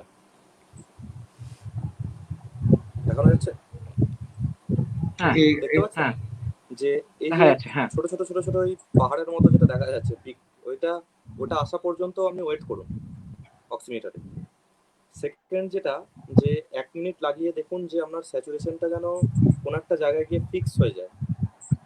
মানে স্যাচুরেশনটা এদিক ওদিক নাড়ানাড়ি করছে, এটা এই সময় কিন্তু মেজারমেন্ট করবেন না। থার্ড অপশন, যদি এই পিক আসার পরও আপনার স্যাচুরেশন আসছে না, মানে আপনার হাতটাকে কিন্তু আপনি একটু ঘষে নিন, তারপর আবার প্রবে লাগান। সেকেন্ড, মানে কারোর যদি নেল পালিশ করানো থাকে বা কেউ যদি মেহেন্দি করে থাকে, সেক্ষেত্রে কিন্তু আপনি সেটাকে, মানে সেক্ষেত্রে কিন্তু ভুল মেজারমেন্ট আসতে পারে, খুব কম দেখাতে পারে। তো সেটাতে কিন্তু ভয় পাওয়ার কিছু নেই, ওটাকে ওই মেহেন্দি বা আপনার যে নেল পলিশ সেটাকে তুলে আবার মেজারমেন্ট করার চেষ্টা করুন। তো মানে এই দেখতে পাচ্ছেন যে পিকগুলো দেখতে পাচ্ছি, এটা কিন্তু আমাদের পালস। এটা আসার পরই এটা যে 1 মিনিট রাখবেন, যখন ফিক্স হয়ে যাচ্ছে তারপরে আমি মেজারমেন্ট করব পালস অক্সিমেট্রিতে। হুম। তো সম্মতি পার কোনো এক্সট্রা কোনো পয়েন্ট থাকলে তুই এখন না, বল। ওই যে একদম ঠিকই, যেটা যেটা বলা হয়েছে সেটা ঠিকই। যখন দেখা যায় যে যদি মানে কোনো হাত ঠান্ডা থাকে, সেই হাত সেই আঙুলটা বাদ দিয়ে বাকি আঙুলগুলো লাগাতে পারেন, এবং পা হাত দুটো দুটো জায়গার সব আঙুলই আপনি লাগাতে পারেন। এবং ইয়ার লোব, মানে আমরা যেটা কানের লতি বলি, সেখানেও লাগানো যায়, যদিও ওটা একটুখানি কম আসে স্যাচুরেশন, কিন্তু মোটামুটি ওটাতেও লাগানো যায়, ওটা নিয়ে কোনো অসুবিধা নেই। আর ওই যখন ম্যাক্সিমাম লোকের কি হয়, অক্সিমিটার ঠিক করে লাগান না, মানে অক্সিমিটারটা লুজ থাকে। এই যখনই লুজ থাকবে তখনই কিন্তু ও ঠিকঠাক রিডিং দেবে না, আপনাকে মানে মোটামুটি বসাতে হবে, এবং আপনি এখানে ওই যেটাও বললো, মোটামুটি 1 মিনিট একটুখানি স্টেবল যতক্ষণ না হচ্ছে মেজারমেন্টটা, ততক্ষণ ওইখানে রাখবেন একটা ফ্ল্যাট জায়গায় বা কিছু একটা রেখে, দেখবেন যে ওখানে আপনার স্টেবল হচ্ছে কিনা। হুম। তখন দেখলে বোঝা যাবে। তো মোটামুটি এটাই আর কি। আচ্ছা, আহ, এই যে অক্সিজেনের রিডিংটা কম হয়ে গেলে তো অবশ্যই প্রোনিং একটা প্রসিডিওর, আর তাছাড়া হসপিটালে বা নার্সিং হোমে ভর্তি হতে হবে, এটা তোমরা বলছো। অনেক সময় দেখা যাচ্ছে যে অক্সিমিটারের যে রিডিংটা একদম ঠিকঠাক, কিন্তু তারপরেও যদি তারপর যদি তার সিটি থোরাক্স করা হয় বা তাকে যখন ভর্তি করা হচ্ছে সিটি থোরাক্স করা হয়, তখন দেখা যাচ্ছে তার লাংস কে এফেক্ট করেছে। এইটা কেন হচ্ছে? দেখো, একটা জিনিস মাথা রাখতে হবে, সেটা হচ্ছে যে অক্সিজেন স্যাচুরেশন যখন এই যে বলছি 93 বা 94-এর নিচে নেমে গেছে, এই ড্রপ করতে শুরু করেছে, তার মানে তার লাংস অলরেডি 60% ড্যামেজ। ঠিক আছে? আচ্ছা, তো আচ্ছা, তার যেটা শো করছে হয়তো 97, 98 এরকম শো করছে, কিন্তু তার যখন সিটি করা হচ্ছে তখন দেখা যাচ্ছে যে হ্যাঁ, লাংসটা ড্যামেজ হয়েছে কিছুটা। কিন্তু ড্রপ করতে কখন স্টার্ট করবে? যখন তার অলরেডি লাং ড্যামেজ শুরু হয়ে গেছে, প্রায় 60% পেরিয়ে গেছে, তখন তার অক্সিজেন স্যাচুরেশন ড্রপ করতে শুরু করে। তো তার মানে এটাই নয় যে তার যখন নর্মাল আছে তার সিটি চেস্টে কোনো প্রবলেম, মানে কোনো কোনো কিছু আসবে না। এটা খুবই ভুল কথা আর কি। মানে তার হয়তো আসতেই পারে, হয়তো তার ড্যামেজ অতটা হয়নি। এবং আচ্ছা। সেইটা বোঝার এই যে আহ, যেটা যেটা যেটা যে সিটি চেস্টের, যদি সিটি চেস্ট একটা বড় জায়গা, তো সিটি চেস্ট নিয়ে বলতে গেলে অনেক কথাই বলা, মানে বলতে হয়। তো অতটা না আগে আমি যেটা বলছি যে সিটি চেস্টের যে প্রত্যেকটা জায়গাতে আমাদের দেখতে হবে কতটা ইনভলভমেন্ট রয়েছে, এটা খুব ইম্পর্টেন্ট জায়গা। অবশ্যই সেটা। যদি আমি খুব কম ইনভলভমেন্ট থাকি তাতে কিন্তু অক্সিজেন স্যাচুরেশন নাও নামতে পারে। একটা হ্যাঁ হ্যাঁ সিভিয়ার যদি ইনভলভমেন্ট হয়, মানে গোটা চেস্টে যদি সিটিতে আমরা যেটা সিটি সিভিয়ারিটি স্কোর বলে আমাদের অনেক বেশি থাকে, সেক্ষেত্রে স্যাচুরেশন বা SpO2 কমতে পারে। আর একটা যেটা সোজা উপায় সেটা বলে দিয়ে, মানে এটা করলে বেটার, যেটা হচ্ছে আপনি SpO2 আপনি দেখছেন যে 98 আছে কিন্তু আপনি বাথরুমে গিয়ে হাঁপিয়ে যাচ্ছেন, সেটা কিন্তু আপনার একটা indication of dropping of SpO2। মানে আপনি রেস্টিং অবস্থায় বসে আছেন, আপনার SpO2 দেখাচ্ছে 98, কিন্তু আপনি যখন 6 মিনিট হাঁটছেন তারপর যদি আপনার অক্সিজেন স্যাচুরেশন দেখেন যে 4% কমে গেছে, মানে যদি রেস্টিং অবস্থায় 98 থাকে, 6 মিনিট হাঁটার পর সেটা যদি 94 বা তার কম হয়, তাহলে কিন্তু আপনাকে বুঝতে হবে যে আপনার একটা চেস্টে ভালো কম্প্রোমাইজ ইনভলভমেন্ট হচ্ছে। চেস্ট ইনভলভমেন্ট হচ্ছে, হচ্ছে। আচ্ছা তো সেটাও ইন্ডিকেশন আচ্ছা, হয়। এই যে 94 বা 94 এর ওপর এটা নর্মাল কন্ডিশনে থাকছে, আর আমি বলছি যে এই যে এক্সট্রা যে অক্সিজেনের সাপোর্টটা নিতে হচ্ছে, এটা অক্সিমিটারে কত নেমে গেলে নিতে হচ্ছে বা কি রকম কি? কি আর একবার? এই যে 94। অক্সিমিটারে 94 তো নর্মাল রেঞ্জ, তো তার কমে ঠিক কতটা কমে গেলে কিভাবে অক্সিজেন নিতে হচ্ছে এটা যদি একটু বলো। আচ্ছা আচ্ছা, তোমাদের বল। 94, হ্যাঁ 94 এর নিচে SpO2 যদি 94 এর নিচে নেমে যায় তাহলেই আমরা বলি হসপিটালাইজ করে, মানে অক্সিজেন বা এমনি অক্সিজেন নিতে, যাতে আর ফার্দার ড্রপ না করে। অন্তত কম কম মাত্রাতে অক্সিজেন নিতে, 1 থেকে 2 লিটার অক্সিজেন নিলে সেটাও। এবার খুব কমে গেলে সেক্ষেত্রে অক্সিজেন দিলে কিন্তু সেটা রিভার্ট ব্যাক হওয়া মুশকিল। তো আমি যদি 94 এর নিচ থেকে মানে শুরু করি, যে 93 হয়ে গেল, তাহলে আমি 1 লিটার অক্সিজেন নিলাম এরকম। এখন মানে ব্যাপারটা হচ্ছে যে অনেক আস্তে আস্তে তো প্রতিটা ইভলভিং সাবজেক্ট, এখন কেউ কেউ আবার বলে 93 নিচে নেমে গেল, কেউ কেউ বলছে 94, কেউ কেউ বলছে 93। তো মোটামুটি 93 to 4 আমরা ধরে চলতে পারি। 93 এর নিচে নেমে গেলে কিন্তু আপনাকে অক্সিজেন নেওয়াটা উচিত। আচ্ছা, যদি এইরকম অবস্থাতে হসপিটাল বা নার্সিং হোমের বেড না পাওয়া যায়, সেক্ষেত্রে কি করণীয় হবে একটু বলো। সেক্ষেত্রে যেটা প্রোনিং, এইমাত্র একটু আগেই সৌম্যদীপ ডিসকাস করলো জিনিসটা পুরোটা। হ্যাঁ হ্যাঁ। তো সেটা হচ্ছে না, বেস্ট এবার ওয়ে টু ইমপ্রোভিজ অক্সিজেন। এর প্রোনিং এর ক্ষেত্রে আমি একটু পরে ওই প্রশ্নটাতে আসবো, যে এই যে প্রোনিং এর ক্ষেত্রে আমরা যে চেস্ট পজিশনটা দেখলাম বা আমরা যতগুলো যা ভিডিও দেখেছি এই কদিনে, প্রোনিং এর ক্ষেত্রে যে মুভমেন্ট গুলো করতে হয়, এই মুভমেন্ট গুলো একটা সার্টেন এজের পর মানুষের পক্ষে করা মানে হয়তো ইম্পসিবল বা সমস্যার দিকে যায়। সেক্ষেত্রে কি করণীয়, মানে অনেকের বাড়িতেই ধরো 80+ মানুষ রয়েছেন, তারা হয়তো বেড রেস্টে রয়েছেন, প্যারালাইজড হয়ে আছেন, তাদের যদি এরকম অক্সিজেন স্যাচুরেশন কমে যায়, তাদের ক্ষেত্রে কি করা, কিভাবে এটাকে যদি বেড না মেনটেন পায়, করা, যদি বেড না পায়? বেড না পেলে প্রথম কথা হচ্ছে অক্সিজেন জোগাড় করুন। হ্যাঁ। অক্সিজেন জোগাড় করে, আর 2 নম্বর কথা হচ্ছে ডাক্তারের সঙ্গে অবশ্যই কনসাল্ট করুন। 3 নম্বর কথা হচ্ছে আপনার ঘরে যদি বয়স্ক মানুষ থাকে তাকে ওই উল্টো দিকে, মানে উপর হয়ে শোয়াতে তো অসুবিধা হবে না, উপর হয়ে শোয়ানোই যায়। সেটা আমরা নর্মালি অনেক মানুষকে উপরে উপর করে শুয়ে দিই। তো অতগুলো পোস্টার চেঞ্জ না করতে পারলেও যদি অন্তত উপর হয়ে শুয়েও, যেরকম আমি দেখালাম যে অতগুলো মানে সাপোর্টে না থাকলেও মোটামুটি উপর হয়ে শুয়েও যদি থাকে 3 ঘন্টা, তাহলেও কিন্তু স্যাচুরেশন বাড়বে। অবশ্যই। আহ মানে আমরা মোটামুটি আমাদের বাড়িতে দাদু ঠাকুমা যাদের রয়েছেন, তাদের ক্ষেত্রে যদি একটু কোনো সমস্যা হয়, আমরা অনেক ক্ষেত্রেই ধরে নিচ্ছি যে প্রাণঘাতী হতে পারে। এখানে একটা পজিটিভ নিউজ ফেসবুকেই দেখছিলাম কয়েকদিন আগে, যে 102 বছর বয়সী একজন মানুষ সুস্থ হয়ে বাড়ি ফিরেছেন, এবং তিনি এখন মানে করোনাকে কাটিয়ে তিনি এখন সুস্থ জীবন যাপন করছেন। অবশ্যই এটাও আমি যেটা বলছিলাম, ফেসবুকের কথাটা তুললাম এই কারণেই যে অজস্র মানে শেষ কয়েকদিনে ফেসবুক যে কোনো সময় খুললে আমরা এই নেগেটিভিটির থেকে অনেক বেশি দেখতে পাচ্ছি। অসংখ্য ছেলে মেয়ে, তারা মানে দিনের পর দিন কাজ করছে, তারা অক্সিজেন জোগাড় করে দিচ্ছে, তারা বিভিন্ন সময় বিভিন্ন রকম কাজ করছে। এই যে মহামারীর সময়ে সোশ্যাল মিডিয়া বা এরকম এই মাধ্যমগুলো কতটা হেল্প, এই যে তোমরাও যে ধরো 24x7 যে তার জন্য তোমরা নির্ভর হচ্ছ ফেসবুকের ওপর, তাহলে এটা তোমাদের কি মনে হয় কতটা বেশি হেল্প?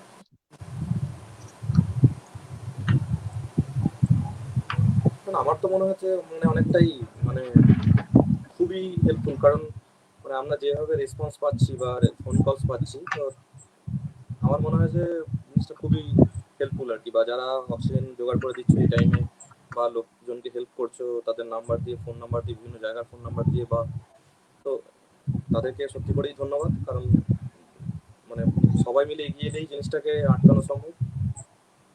মানে দেখতে পাচ্ছি যে অনেক ফোন কলস তো আসছে, ফেসবুক অনেক কটাই সত্যি আসছে, যেগুলো অপকারী বলে। পার পার আওয়ার স্লটে মোটামুটি 6 to 7 ফোন কলস তো আসছেই, যেটা অনেক সময় আমরা অ্যাটেন্ডও করতে পারছি না, মানে এতগুলি ফোন কলস আসছে। তো অবশ্যই প্ল্যাটফর্মটা, মানে ফেসবুক প্ল্যাটফর্মটা অনেকটাই হেল্প করেছে আর কি, মানে টোটাল নিউজটাকে ছড়ানোর জন্য। বা আচ্ছা, এই যে আরটিপিসিআর টেস্টটা হচ্ছে, আরটিপিসিআর এর রেজাল্ট আসতে, রিপোর্ট আসতে 2-3 দিন সময় লাগছে, এবং যদি তারপর আসিমটমিক অবস্থাতে তার পজিটিভ আসেও, আমি বলতে চাইছি এই দুটো পিরিয়ডেই যে 2-3 দিন সময় লাগছে, এবং তারপরে যদি তিনি বাড়িতে থাকতে চান, তাহলে এই দুটো ক্ষেত্রে হোম আইসোলেশনে থাকার জন্য কি কি করণীয় একটু যদি বলেন। তোমাদের আচ্ছা, হোম আইসোলেশন বলতে প্রথমে আপনাকে ভাবতে হবে যেটা যে এই রোগটা 95% ক্ষেত্রে ঠিক হয়ে যায়। সুতরাং প্যানিক করা একদম যাবে না, একদম প্যানিক করবেন না। এটা একটা সাধারণ সর্দি কাশি জ্বরের মতোই, এটা নিয়ে ভীত হওয়ার কিছু নেই।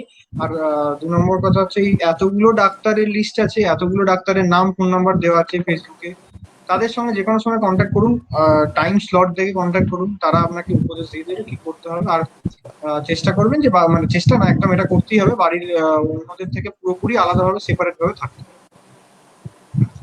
সেপারেট থাকা বা আচ্ছা, সেপারেট বাথরুম ইউজ করা, এটা কিন্তু ইম্পর্টেন্ট, মানে বাথরুম সেপারেট একদম। মানে ওটা খুবই ইম্পর্টেন্ট আর কি। এবং যখন যে মানুষ পজিটিভ হচ্ছে তার বাড়ির অন্য কেউ যদি পজিটিভ না থাকে, তাহলে তার খাবার দেওয়ার সময়ও কিন্তু গ্লাভস পরে থালাতে খাবার দিতে হবে, এবং সেই থালাটা গ্লাভস পরেই মাজতে হবে, এবং সেই সময় তার মুখেও যেন মাস্ক থাকে। যদি চাদর কাচার দরকার হয়, বেটার হচ্ছে যে চাদর বা জামা কাপড় কাচলে সেটা তিনি নিজেই করাই বেটার। যিনি অ্যাটেন্ডেন্ট তিনি নিজে করাই বেটার, এবং সেই ক্ষেত্রে তার কিন্তু গ্লাভস এবং মাস্ক ইউজ করা মাস্ট। এইগুলো মেনটেন করলে মোটামুটি অসুবিধার কথা না। আহ, এই যে দ্বিতীয় ঢেউয়ে এইটা যেমন একটা ফ্যাক্টর যে মানে অনেক সময় আসিমটমিক রোগী দেখা যাচ্ছে, ঠিক তেমন আরো একটা জিনিস খুব ভাবিত করছে সবাইকে, আমরা একটু আগে আলোচনা করছিলাম সেটা নিয়ে, সেটা হচ্ছে অক্সিজেনের একটা ব্যাপক চাহিদা তৈরি হয়েছে। সেই অনুযায়ী অক্সিজেন, দাদা বললে যে পশ্চিমবঙ্গে এখনো অক্সিজেনের আকাল দেখা দেয়নি, কিন্তু তবুও ও বিভিন্ন জায়গাতে দেখা যাচ্ছে, অন্যান্য স্টেটে দেখা যাচ্ছে যে অক্সিজেনের যোগানটা সেই মাত্রায় হচ্ছে না। হঠাৎ করে এরকম অক্সিজেনের চাহিদা তৈরি হলো কেন? এটা তো প্রথম ওয়েভে হয়নি। সে শুরুর দিকেই ফিরে যেতে হবে, কারণ প্রথম ওয়েভের কেস আর এই ওয়েভের কেস হিউজ ডিফারেন্স। আচ্ছা, এই কেস নাম্বারটাই তোমরা দায়ী করছো, তাই তো হ্যাঁ, এখন? এটাই না, কারণ, তার সাথে এটাই কারণ। হুম। একদমই। আর মানে সেভাবে মানে আমরা প্রস্তুত ছিলাম, মানে আমরা বলতে মানে মানে সেরকম অক্সিজেন যারা মানে যেখানে সোর্স বা সেই জায়গায় সেখানে প্রস্তুত ছিল না যে এতটা রিকোয়ারমেন্ট বেড়ে যাবে হঠাৎ করে। হুম। তো অবশ্যই নেক্সট ডেতে যেমন আসছে আমাদের মানে বিভিন্ন জায়গায়, যেটা আমাদের কলেজে একটা অক্সিজেন প্ল্যান্টও স্টার্ট হচ্ছে মেবি, মানে আমাদের হচ্ছে। কলেজে স্টার্ট হয়েও গেছে, শুরু হয়ে গেছে। বা যেটা জার্মানি থেকে যেটা আসছে মোবাইল অক্সিজেন প্ল্যান্ট, এগুলো তো মানে নেক্সট আর কয়েকদিনের মধ্যেই এই ব্যাপারটা পুরোটাই অবসলেট হয়ে যাওয়ার কথা। তার বাকিটা মানে দেখা যাবে। অক্সিজেনের অ্যাপারেন্টলি যে আকালটা দেখা যাচ্ছে, এটা মিটবে কিছুদিনের মধ্যে। মিটবে, অবশ্যই মিটবে। এটাও অবশ্যই একটা ভীষণ স্বস্তির কথা, স্বস্তির খবর আমাদের জন্য। আহ এখানে একটা জিনিস প্রযোজ্য, যে মানে বিভিন্ন সময় দেখতে পাই আমরা আমরা কিছু ওষুধের ক্ষেত্রেও দেখতে পারছি, যেমন ওই রেমডিসিভির একটা ওষুধ। তো এইরকম কিছু কিছু ক্ষেত্রে মানে এই যে স্টকের যে আকালটা, এই আকালটা অনেকটা ম্যানমেড। মানুষ কিছুটা স্টক করে নিচ্ছে তার বাড়িতে, হয়তো কালোবাজারি করছে বা ভয় পেয়ে স্টক করে নিচ্ছে। আহ আমার কথা হচ্ছে যে যে কোনো পরিস্থিতিতেই বাড়িতে কি অক্সিজেন স্টোর করে রাখাটা জরুরি? একদম না, না, এটা একদমই আমি না। বলতেই যাচ্ছিলাম একটু আগে, যে অক্সিজেন অপ্রতুল কিন্তু নয়, এটা কিন্তু ম্যানমেড একটা অপ্রতুলতা। কারণ আমাদের অনেক লোকজনের বাড়িতে কিন্তু অক্সিজেন সিলিন্ডার আছে। সেটা কিন্তু ভয়ের জন্যই, যে যদি আমার কিছু হয়। কিন্তু এটা তো ঠিক নয়। ধরুন আপনি আজকে একটা স্টোর করে রাখছেন, আপনার আপনার অক্সিজেন সিলিন্ডারটা পেলে হয়তো আরেকজন মানুষ বেঁচে যেত।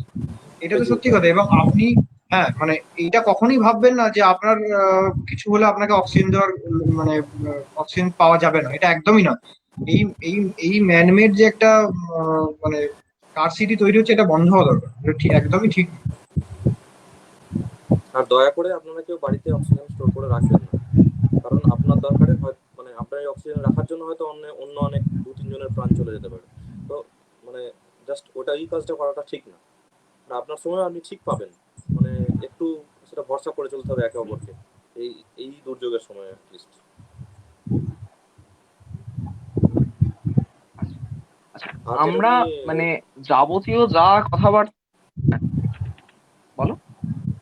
হ্যাঁ, যেটা রেমডেসিভির নিয়ে যে কথাটা এলো, সেটাও কিন্তু একটা বাজারে একটা মানে মানুষের মধ্যে একটা ভেগ জিনিস তৈরি হয়ে বসে আছে আর কি, যে রেমডেসিভির পাওয়া যাচ্ছে না বা দিলেই ভালো হয়ে যাবে, এই ব্যাপারটা কিন্তু একদমই নয়। হুম। তো মানে কিনে এনে বাড়িতে স্টোর করে রেখে দিলাম, এগুলো কিন্তু করাটা ঠিক না।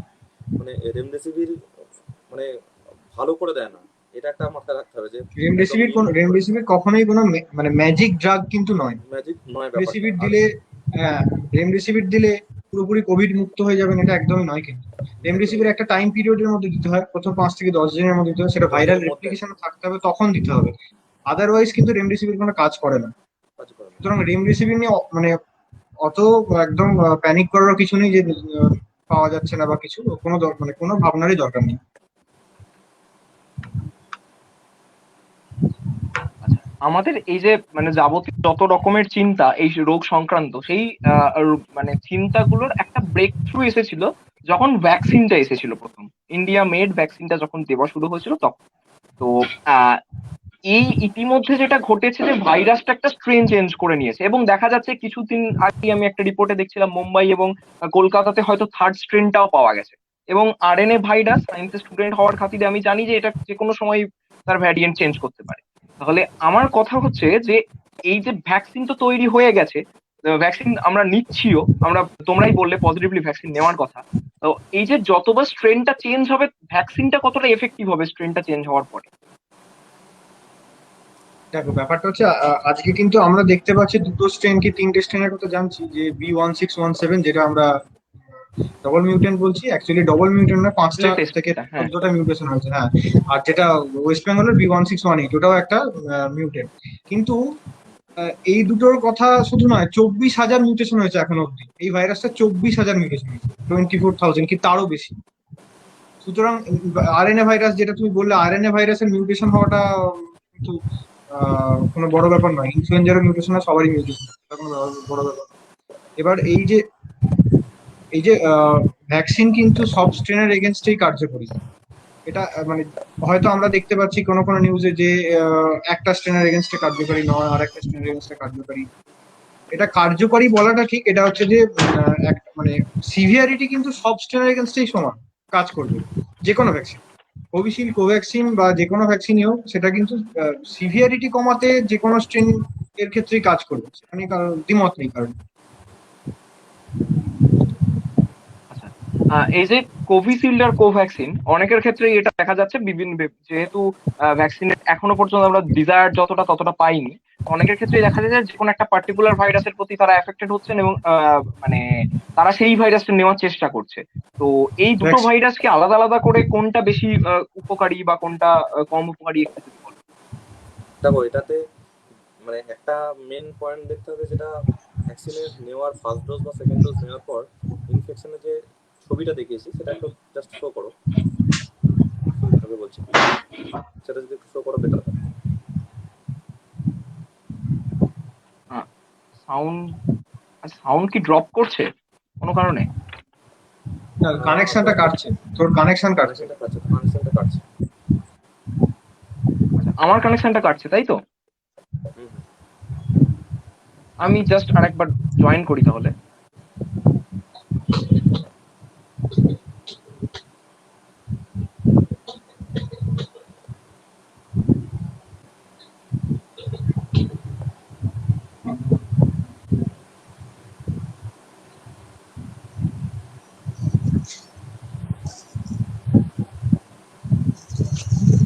আচ্ছা, এই যে ভ্যাকসিন প্রসঙ্গে কথাগুলো যখন বলছি, যে এখন তো একটা ভ্যাকসিনের ক্রাইসিস দেখা যাচ্ছে, যেটা হয়তো বা কিছুদিন পরেই মিটবে। তোমাদের কি মনে হয় এই ভ্যাকসিনের ক্রাইসিসটা প্রপারলি মিটতে কতদিন মোটামুটি সময় লাগে? কারণ 18 থেকে 45 বছরের ভ্যাকসিন নেওয়া হয়তো 2-3 দিনের মধ্যে শুরু হয়ে যাবে।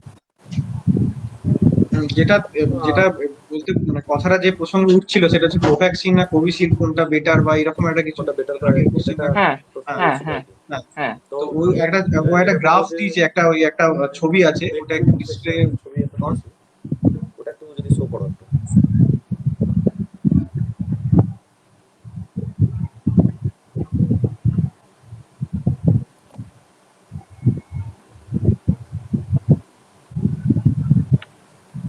আচ্ছা, গ্রাফটাতে যেটা দেখা যাচ্ছে মানে ছবিটাতে যেটা দেখা যাচ্ছে যে কোভ্যাক্সিন বা কোভিশিল্ড যাই হোক, মানে হয়তো কোভিশিল্ড প্রচুর দেওয়া হয়েছে, কোভ্যাক্সিন অতটা দেওয়া হয়নি, কিন্তু আমি যদি পার্সেন্টেজ দেখি তাহলে জিনিসটা পুরো ক্লিয়ার হয়ে যাবে যে positive after first dose 0.04 Covaxin আর কোভিশিল্ড 0.02, আর এর ক্ষেত্রেও সেম 0.04 আর 0.03 আফটার সেকেন্ড ডোজ।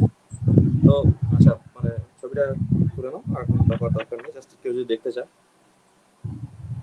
তো আচ্ছা, মানে অবশ্যই। জিনিসটা যেটা বলার সেটা হচ্ছে যে ফার্স্ট ডোজ বা সেকেন্ড ডোজে জাস্ট এফেক্টিভনেসটা টু সাম এক্সটেন্ট সেম। তো আমরা একদম পুরো এটা জাজ করতে যাব না কোনটা ভালো কোনটা খারাপ, যেটাই পাবো যখন পাবো ভ্যাকসিন নেব, এটা ফার্স্ট। মানে একদম মানে সংকোচ রেখে লাভ নেই মনেতে, যে যেখানে যখন ভ্যাকসিন পাবো সেটা কিন্তু নিয়ে নিতে হবে মনেতে। যেটা ছবি দেখে দেখলাম যে খুব বেশি আচ্ছা, মেজর ডিফেক্ট কিন্তু নেই, মানে মেজর কিছু চেঞ্জেস নেই দুটোর মধ্যে। কোভ্যাক্সিন বা আচ্ছা, কোভিশিল্ড এখনো এরকম। পর্যন্ত তো হুম বলো বলো। কোভ্যাক্সিন বা কোভিশিল্ড দুটোই দুটোই বেটার, দুটোই ভালো, যেটা আপনি পাবেন সেটা নেবেন।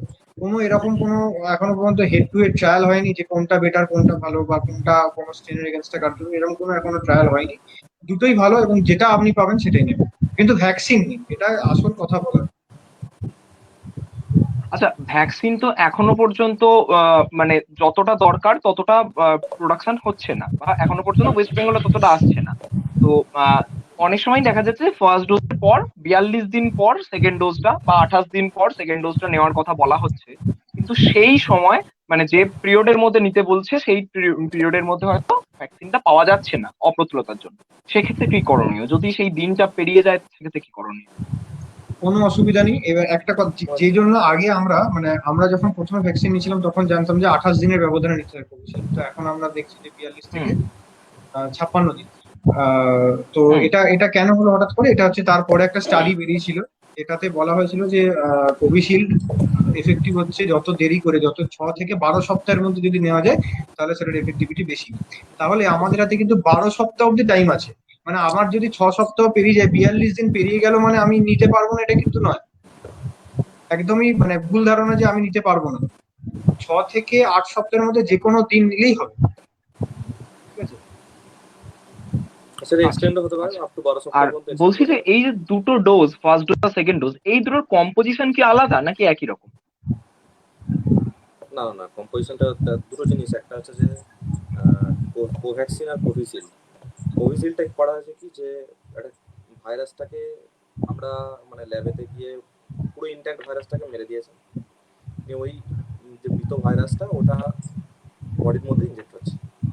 এবার বডি কি দেখছে যে ওই ভাইরাসটা তার মানে বডিকে ইনফেকশন করতে পারবে না, কিন্তু বডি ওই ভাইরাসের এগেনস্টে প্রপারলি অ্যান্টিবডি ডেভেলপ করার ক্ষমতা রাখছে। তো এটা হচ্ছে মেনলি কোভ্যাক্সিনের ব্যাপারটা। কোভিশিল্ড কিন্তু জাস্ট একটা রেকম্বিনেন্ট ভাইরাল ভেক্টর ভ্যাকসিনের। এটা একটা অ্যাডেনো ভাইরাস দিয়ে মানে জাস্ট মানে যেমন গাড়িকে ইঞ্জিন টেনে নিয়ে যায় সেরকম আর কি, ইঞ্জিনটা অ্যাডেনো ভাইরাস আর বাকি পোর্শনটা আমার গাড়ির পোর্শনটা। তো দুটো জিনিস সম্পূর্ণ আলাদা আর কি। মানে এমন নয় যে দুটো সেম কোভিশিল্ডের কম্পোজিশন বা দুটো আলাদা এবং দুটো আলাদা টাইপের ভ্যাকসিন। কোভিশিল্ড যেটা বললো ভাইরাল ভেক্টর ভ্যাকসিন, মানে যেটা আমরা আগে আমাদের ছোটবেলা মানে এখনো হাঁচি সর্দি করে যে ভাইরাসটা, সেটা হচ্ছে অ্যাডিনো ভাইরাস, খুব কমনলি আমরা জানি যেটা। তো এই ক্ষেত্রে সিম্প্যাঞ্জি অ্যাডিনো ভাইরাস নেওয়া হয়েছে, যে অ্যাডিনো ভাইরাসটা আমাদের শরীর চেনে না, তো যার বিরুদ্ধে কোনো অ্যান্টিবডি এখন মানে হুম। তৈরি করতে পারবে না, সেই রকম একটা ভাইরাস নেওয়া হয়েছে যেটাকে বলে সিম্প্যাঞ্জি অ্যাডিনো ভাইরাস। কিন্তু তার কিন্তু আমাদের শরীরে এটা আমার কাছে অনেক কোশ্চেন আছে যে ডাক্তারবাবু অ্যাডিনো ভাইরাস দিচ্ছে ভেক্টর, তাহলে আমার তো শরীরে অ্যাডিনো ভাইরাস দিয়ে ইনফেকশন হয়ে যাবে। কিন্তু এটা ঠিক নয়, কারণ এই যে অ্যাডিনো ভাইরাস এটা হচ্ছে রেপ্লিকেশন করে না, এর দুটো জিন কেটে দেওয়া হয়েছে, যার ফলে রেপ্লিকেশন করতে পারে না। এর মধ্যে কোভিড এর যে স্পাইক প্রোটিন, যেটা আমরা বলি যে ইনফেকশনের কারণ, স্টার জিন ঢুকিয়ে সেইটাকে আমাদের শরীরে ঢোকানো হয় এবং তার এগেনস্টে টি সেল এবং বি সেল অ্যান্টিবডি তৈরি হয়। এটা কোভিশিল্ড এবং কোভ্যাক্সিন, যেটা শিলাদিত্য বললো যে একইভাবে একটা ইনঅ্যাক্টিভেটেড মানে মৃত একটা ভ্যাকসিন ভাইরাস, যেটা আমরা ঢুকিয়ে দেওয়া হয়। তো এই দুটোর ক্ষেত্রে যেমন দুটোর মানে ফার্স্ট ডোজ আর সেকেন্ড ডোজের মধ্যে দুটোই কিন্তু একই ভাই, একই ভ্যাকসিনের কম্পোনেন্ট একই। কিন্তু যেটা আমাদের এখন যেটা আসতে চলেছে রিসেন্টলি, এই 1 মাসের মধ্যে চলে আসবে স্পুটনিক ভি, স্পুটনিক এটার ক্ষেত্রে কিন্তু দুটোর একটু কম্পোজিশনটা আলাদা। প্রথম যেটা আমরা দিই সেটা হচ্ছে যে একটা স্ট্রেনের AD25 আর সেকেন্ডে AD5, মানে হচ্ছে অ্যাডেনোভাইরাস 25, অ্যাডেনোভাইরাস 5, দুটো আলাদা স্ট্রেনের অ্যাডেনোভাইরাস ইউজ করা হয়, কিন্তু জিনিস একই। তো এরকম। আচ্ছা, এই যে স্পুটনিক আসার আগে পর্যন্ত যে দুটো ভাইরাস বাজারে প্রচলিত আছে, কোভ্যাক্সিন আর কোভিডশিল্ড, যদি কেউ এরকম করে যে ফার্স্ট ডোজে ধরো কোভিডশিল্ড নিল, তারপরে কোভ্যাক্সিন নিল, বা উল্টোটা, মানে এটা কি করা যায় না সমস্যা হচ্ছে? না, এটা করা উচিত নয়, যেহেতু দুটো ভ্যাকসিনের মোড অফ অ্যাকশন আলাদা। মানে একটা হচ্ছে ভেক্টর ভ্যাকসিন, একটা হচ্ছে ইনঅ্যাক্টিভেটেড ভাইরাসকে ঢোকানো হচ্ছে। সুতরাং হুম, দুটো কিন্তু আলাদা ভ্যাকসিন নিলে কোনো কাজ করবে মানে তার এফেক্টিভিটি নেই। আচ্ছা আচ্ছা।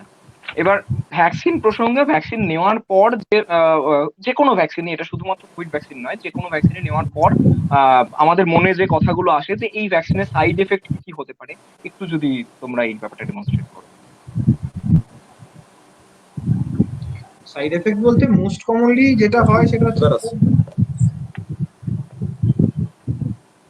হ্যাঁ, আচ্ছা মনে হচ্ছে আচ্ছা। হ্যাঁ হ্যাঁ, বলো বলো বলো। বলছি মোস্ট কমনলি যে জিনিসটা ভ্যাকসিন নেওয়ার পর হয়, যে কোনো ভ্যাকসিন নেওয়ার পরই যেটা সব থেকে কমন, সেটা হচ্ছে হাতে ব্যথা। যে হাতটাতে ভ্যাকসিন নিচ্ছি সেই হাতটাতে ব্যথা, যেটাকে আমরা কোভিড আর্ম বলি, মানে হাতে লাল হয়ে যাওয়া, হাতটা হুম। একটু ফুলে যাওয়া সামান্য, এইটা। আর একটু জ্বর আসতে পারে, এইটাই আর কি। একটু একটু গা হাত পায়ে ম্যাজ ম্যাজ করলো, একটু জ্বর এলো, এগুলোই। আর কিন্তু যে যে মানে আমরা খবরের কাগজে বা ফেসবুকে তো দেখছি যে বিভিন্ন জিনিসপত্র হচ্ছে, যে কারো থ্রম্বোসিস হচ্ছে বা কারোর এই সমস্ত নিয়ে আমরা অনেক ভয় পাচ্ছি। মানে এটা একটা আমাদের সাধারণ মানুষের মধ্যে চিন্তার কারণ যে আজকে দেখা যাচ্ছে আমেরিকা, আজকে দেখা যাচ্ছে বিভিন্ন দেশ কোভিশিল্ড ব্যান করে দিচ্ছে, তাদের অনেকে এফেক্টেড মারা যাচ্ছে, অনেকে থ্রম্বোসিস হচ্ছে। কিন্তু এটা নিয়ে ভয় পাওয়ার আমাদের দেশে কারণ নেই। কারণ এর সহজ একটা একটা যে জিনিসটা, সেটা হচ্ছে যে সাধারণ পপুলেশন বেসিসে হয়। মানে আমাদের ওই দেশেতে সাধারণ মানুষের মধ্যেও থ্রম্বোসিস বা এরকম অ্যাডভান্স এফেক্ট হওয়ার চান্স অনেক বেশি দেন ইন্ডিয়ানদের মধ্যে কিন্তু ওই আচ্ছা রকম থ্রম্বোসিস হওয়ার পসিবিলিটি অনেক কম, জেনারেল পপুলেশন ভ্যাকসিন না নিয়ে। সেই জন্য ভ্যাকসিন কিন্তু কোনো সাইড এফেক্ট করে না সেরকম। একদমই।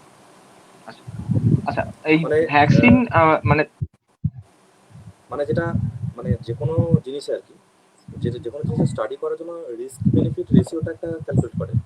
তো মানে ভ্যাকসিনেশনে যতটা না রিস্ক আছে, বেনিফিট অনেক বেশি।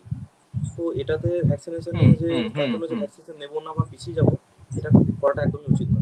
মানে রিস্ক বেনিফিট রেশিওটা অনেকটাই বেশি, মানে মানে অনেকটাই মানে বেনিফিটটা অনেকটাই বেশি দেন রিস্ক। অনেক বেশি। তো তো অন্তত সেটার আমার জন্য চেনাশোনা বা গো ফর ভ্যাকসিনেশন। আশা করি শিলাদিত্যরও চেনাশোনা যারা যারা আছে, যারা ভ্যাকসিন নিয়েছে, তাদের কারোর কোনো রকম সমস্যা হয় না। না, একদমই একদমই কোনো কারোর আচ্ছা কোনো রকম সমস্যা আমার তো হয়ইনি। মানে আমি শুনছি অনেকে সিভিয়ার হচ্ছে না, কিন্তু হয়ইনি বলতে গেলে, আমি তো শুনিনি নেই। অ্যাটলিস্ট। আচ্ছা। এই যে ভাইরাসের সাইড এফেক্ট নিয়ে আমরা যখন কথা বললাম, অনেক সময় যেটা হয় যে যেহেতু এখনো পর্যন্ত 45 বছরের মানুষদেরকে ভাইরাস ভ্যাকসিনটা দেওয়া হয়েছে, তো তাদের আগে থেকে কোনো রোগ থাকে এবং সেইটার পর হয়তো তার কিছু একটা এফেক্ট পড়তে পারে, এরকম ভাবা হচ্ছে। তো কারোর যদি ডায়াবেটিস থাকে, বা কারোর যদি প্রেসার লো বা হাই থাকে, তখন কি এই ভ্যাকসিনটা কোনো রকম ভাবে এফেক্ট করতে পারে? না না না, না, কোনো রকমই এফেক্ট করবে না। কোনো এবং যাদের ক্ষেত্রে আচ্ছা ডায়াবেটিস বা কোমরবিডিটি বা হাইপার টেনশন বা হার্টের রোগ বা যে কোনো রকম কোমরবিডিটি থাকে, তাদের ক্ষেত্রে কিন্তু ভ্যাকসিনটা সবার আগে ভ্যাকসিন তাদেরই নেওয়া উচিত। নেওয়া সুতরাং উচিত। এটা কিন্তু আচ্ছা একদম তাদের ক্ষেত্রে কোভিড হলে তাদের সিভিয়ারিটি বেশি বলে তাদের ভ্যাকসিন দিয়ে প্রোটেকশন দেওয়াটা সব থেকে আগে উচিত। হ্যাঁ, এবং আচ্ছা। যদি দেখা যায় যে মানে কন্ট্রাইন্ডিকেশন বা যেটা এক্ষেত্রে দেওয়া যায় না, সেটা হচ্ছে প্রথম প্রথম ডোজে যদি আমরা দেখি, প্রথম ডোজের পর কারোর প্রচন্ড সিভিয়ার একটা অ্যানাফাইল্যাকটিক রিয়াকশন হচ্ছে, যার যে ক্ষেত্রে তাকে হসপিটালে ভর্তি করতে হচ্ছে, সেই ক্ষেত্রে তার সেকেন্ড ডোজটা নেওয়া যাবে না।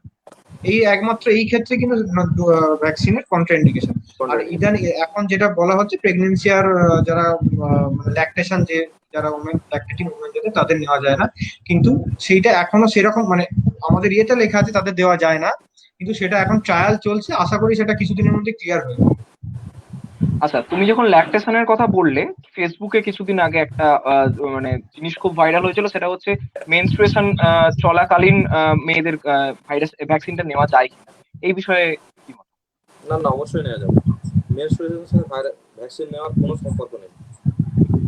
এটা আচ্ছা, মাথায় নিতে রাখতে হবে যে মেনস্ট্রুয়েশনের কোনো সম্পর্ক নেই, নিতে পারে, অবশ্যই নিতে পারে সে ভ্যাকসিন। মানে যেটা সৌমদীপ বলে দিয়েছে যে কন্ট্রাইন্ডিকেশন, সেই কটাই কন্ট্রাইন্ডিকেশন, এর বাইরে এখনো পর্যন্ত কন্ট্রাইন্ডিকেশন নেই। মানে সবাই ভ্যাকসিন আরেকটা নিতে পারে।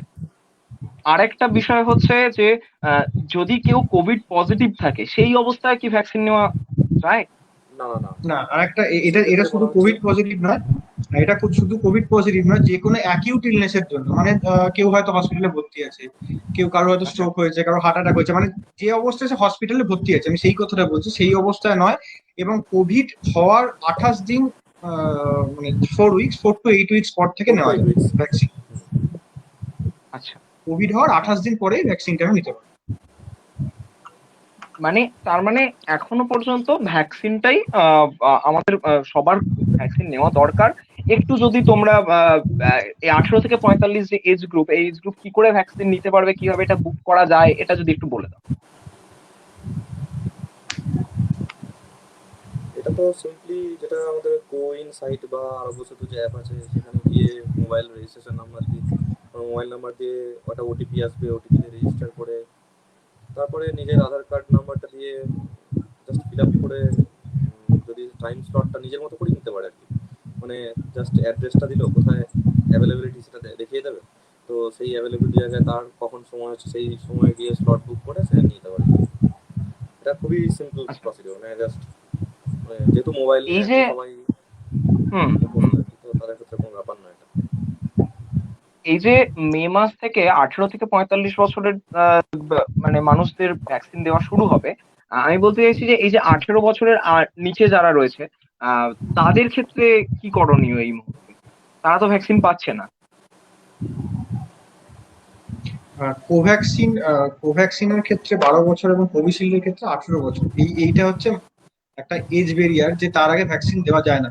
কিছু ট্রায়াল চলছে এবং মানে আশা করা যাচ্ছে আর কিছু মাসের মধ্যে আমরা রেজাল্টও পেয়ে যাব যে পিডিয়াট্রিক এজ গ্রুপকে ভ্যাকসিনেট করলে কোনো অসুবিধা হবে কি। পড়া করলে যেহেতু সুবিধা হবে। যেহেতু বাচ্চাদের, যে একটু আগেই বললাম, বাচ্চাদের যেহেতু কোভিড হলেও সিভিয়ারিটি হয় না, না আমরা কিন্তু সিভিয়ার কেস খুব কমই দেখেছি, হয় না বলা ভুল, খুব কম দেখেছি। সেই কারণে এখন এখন তো যেহেতু প্রভিশনও নেই নেওয়ার, সেই জন্য যখন ওদের ক্ষেত্রে অ্যাভেলেবেল তখনই নেওয়া better। আমরা একদম শেষের দিকে চলে এসেছি। অসংখ্য ধন্যবাদ, মারাত্মক ব্যস্ত একটা শিডিউলের মধ্যে দিয়ে চলছো। তো সেই অবস্থা এই উদ্যোগের সাথে যুক্ত হওয়ার জন্য অসংখ্য ধন্যবাদ তোমাদেরকে। Thank you.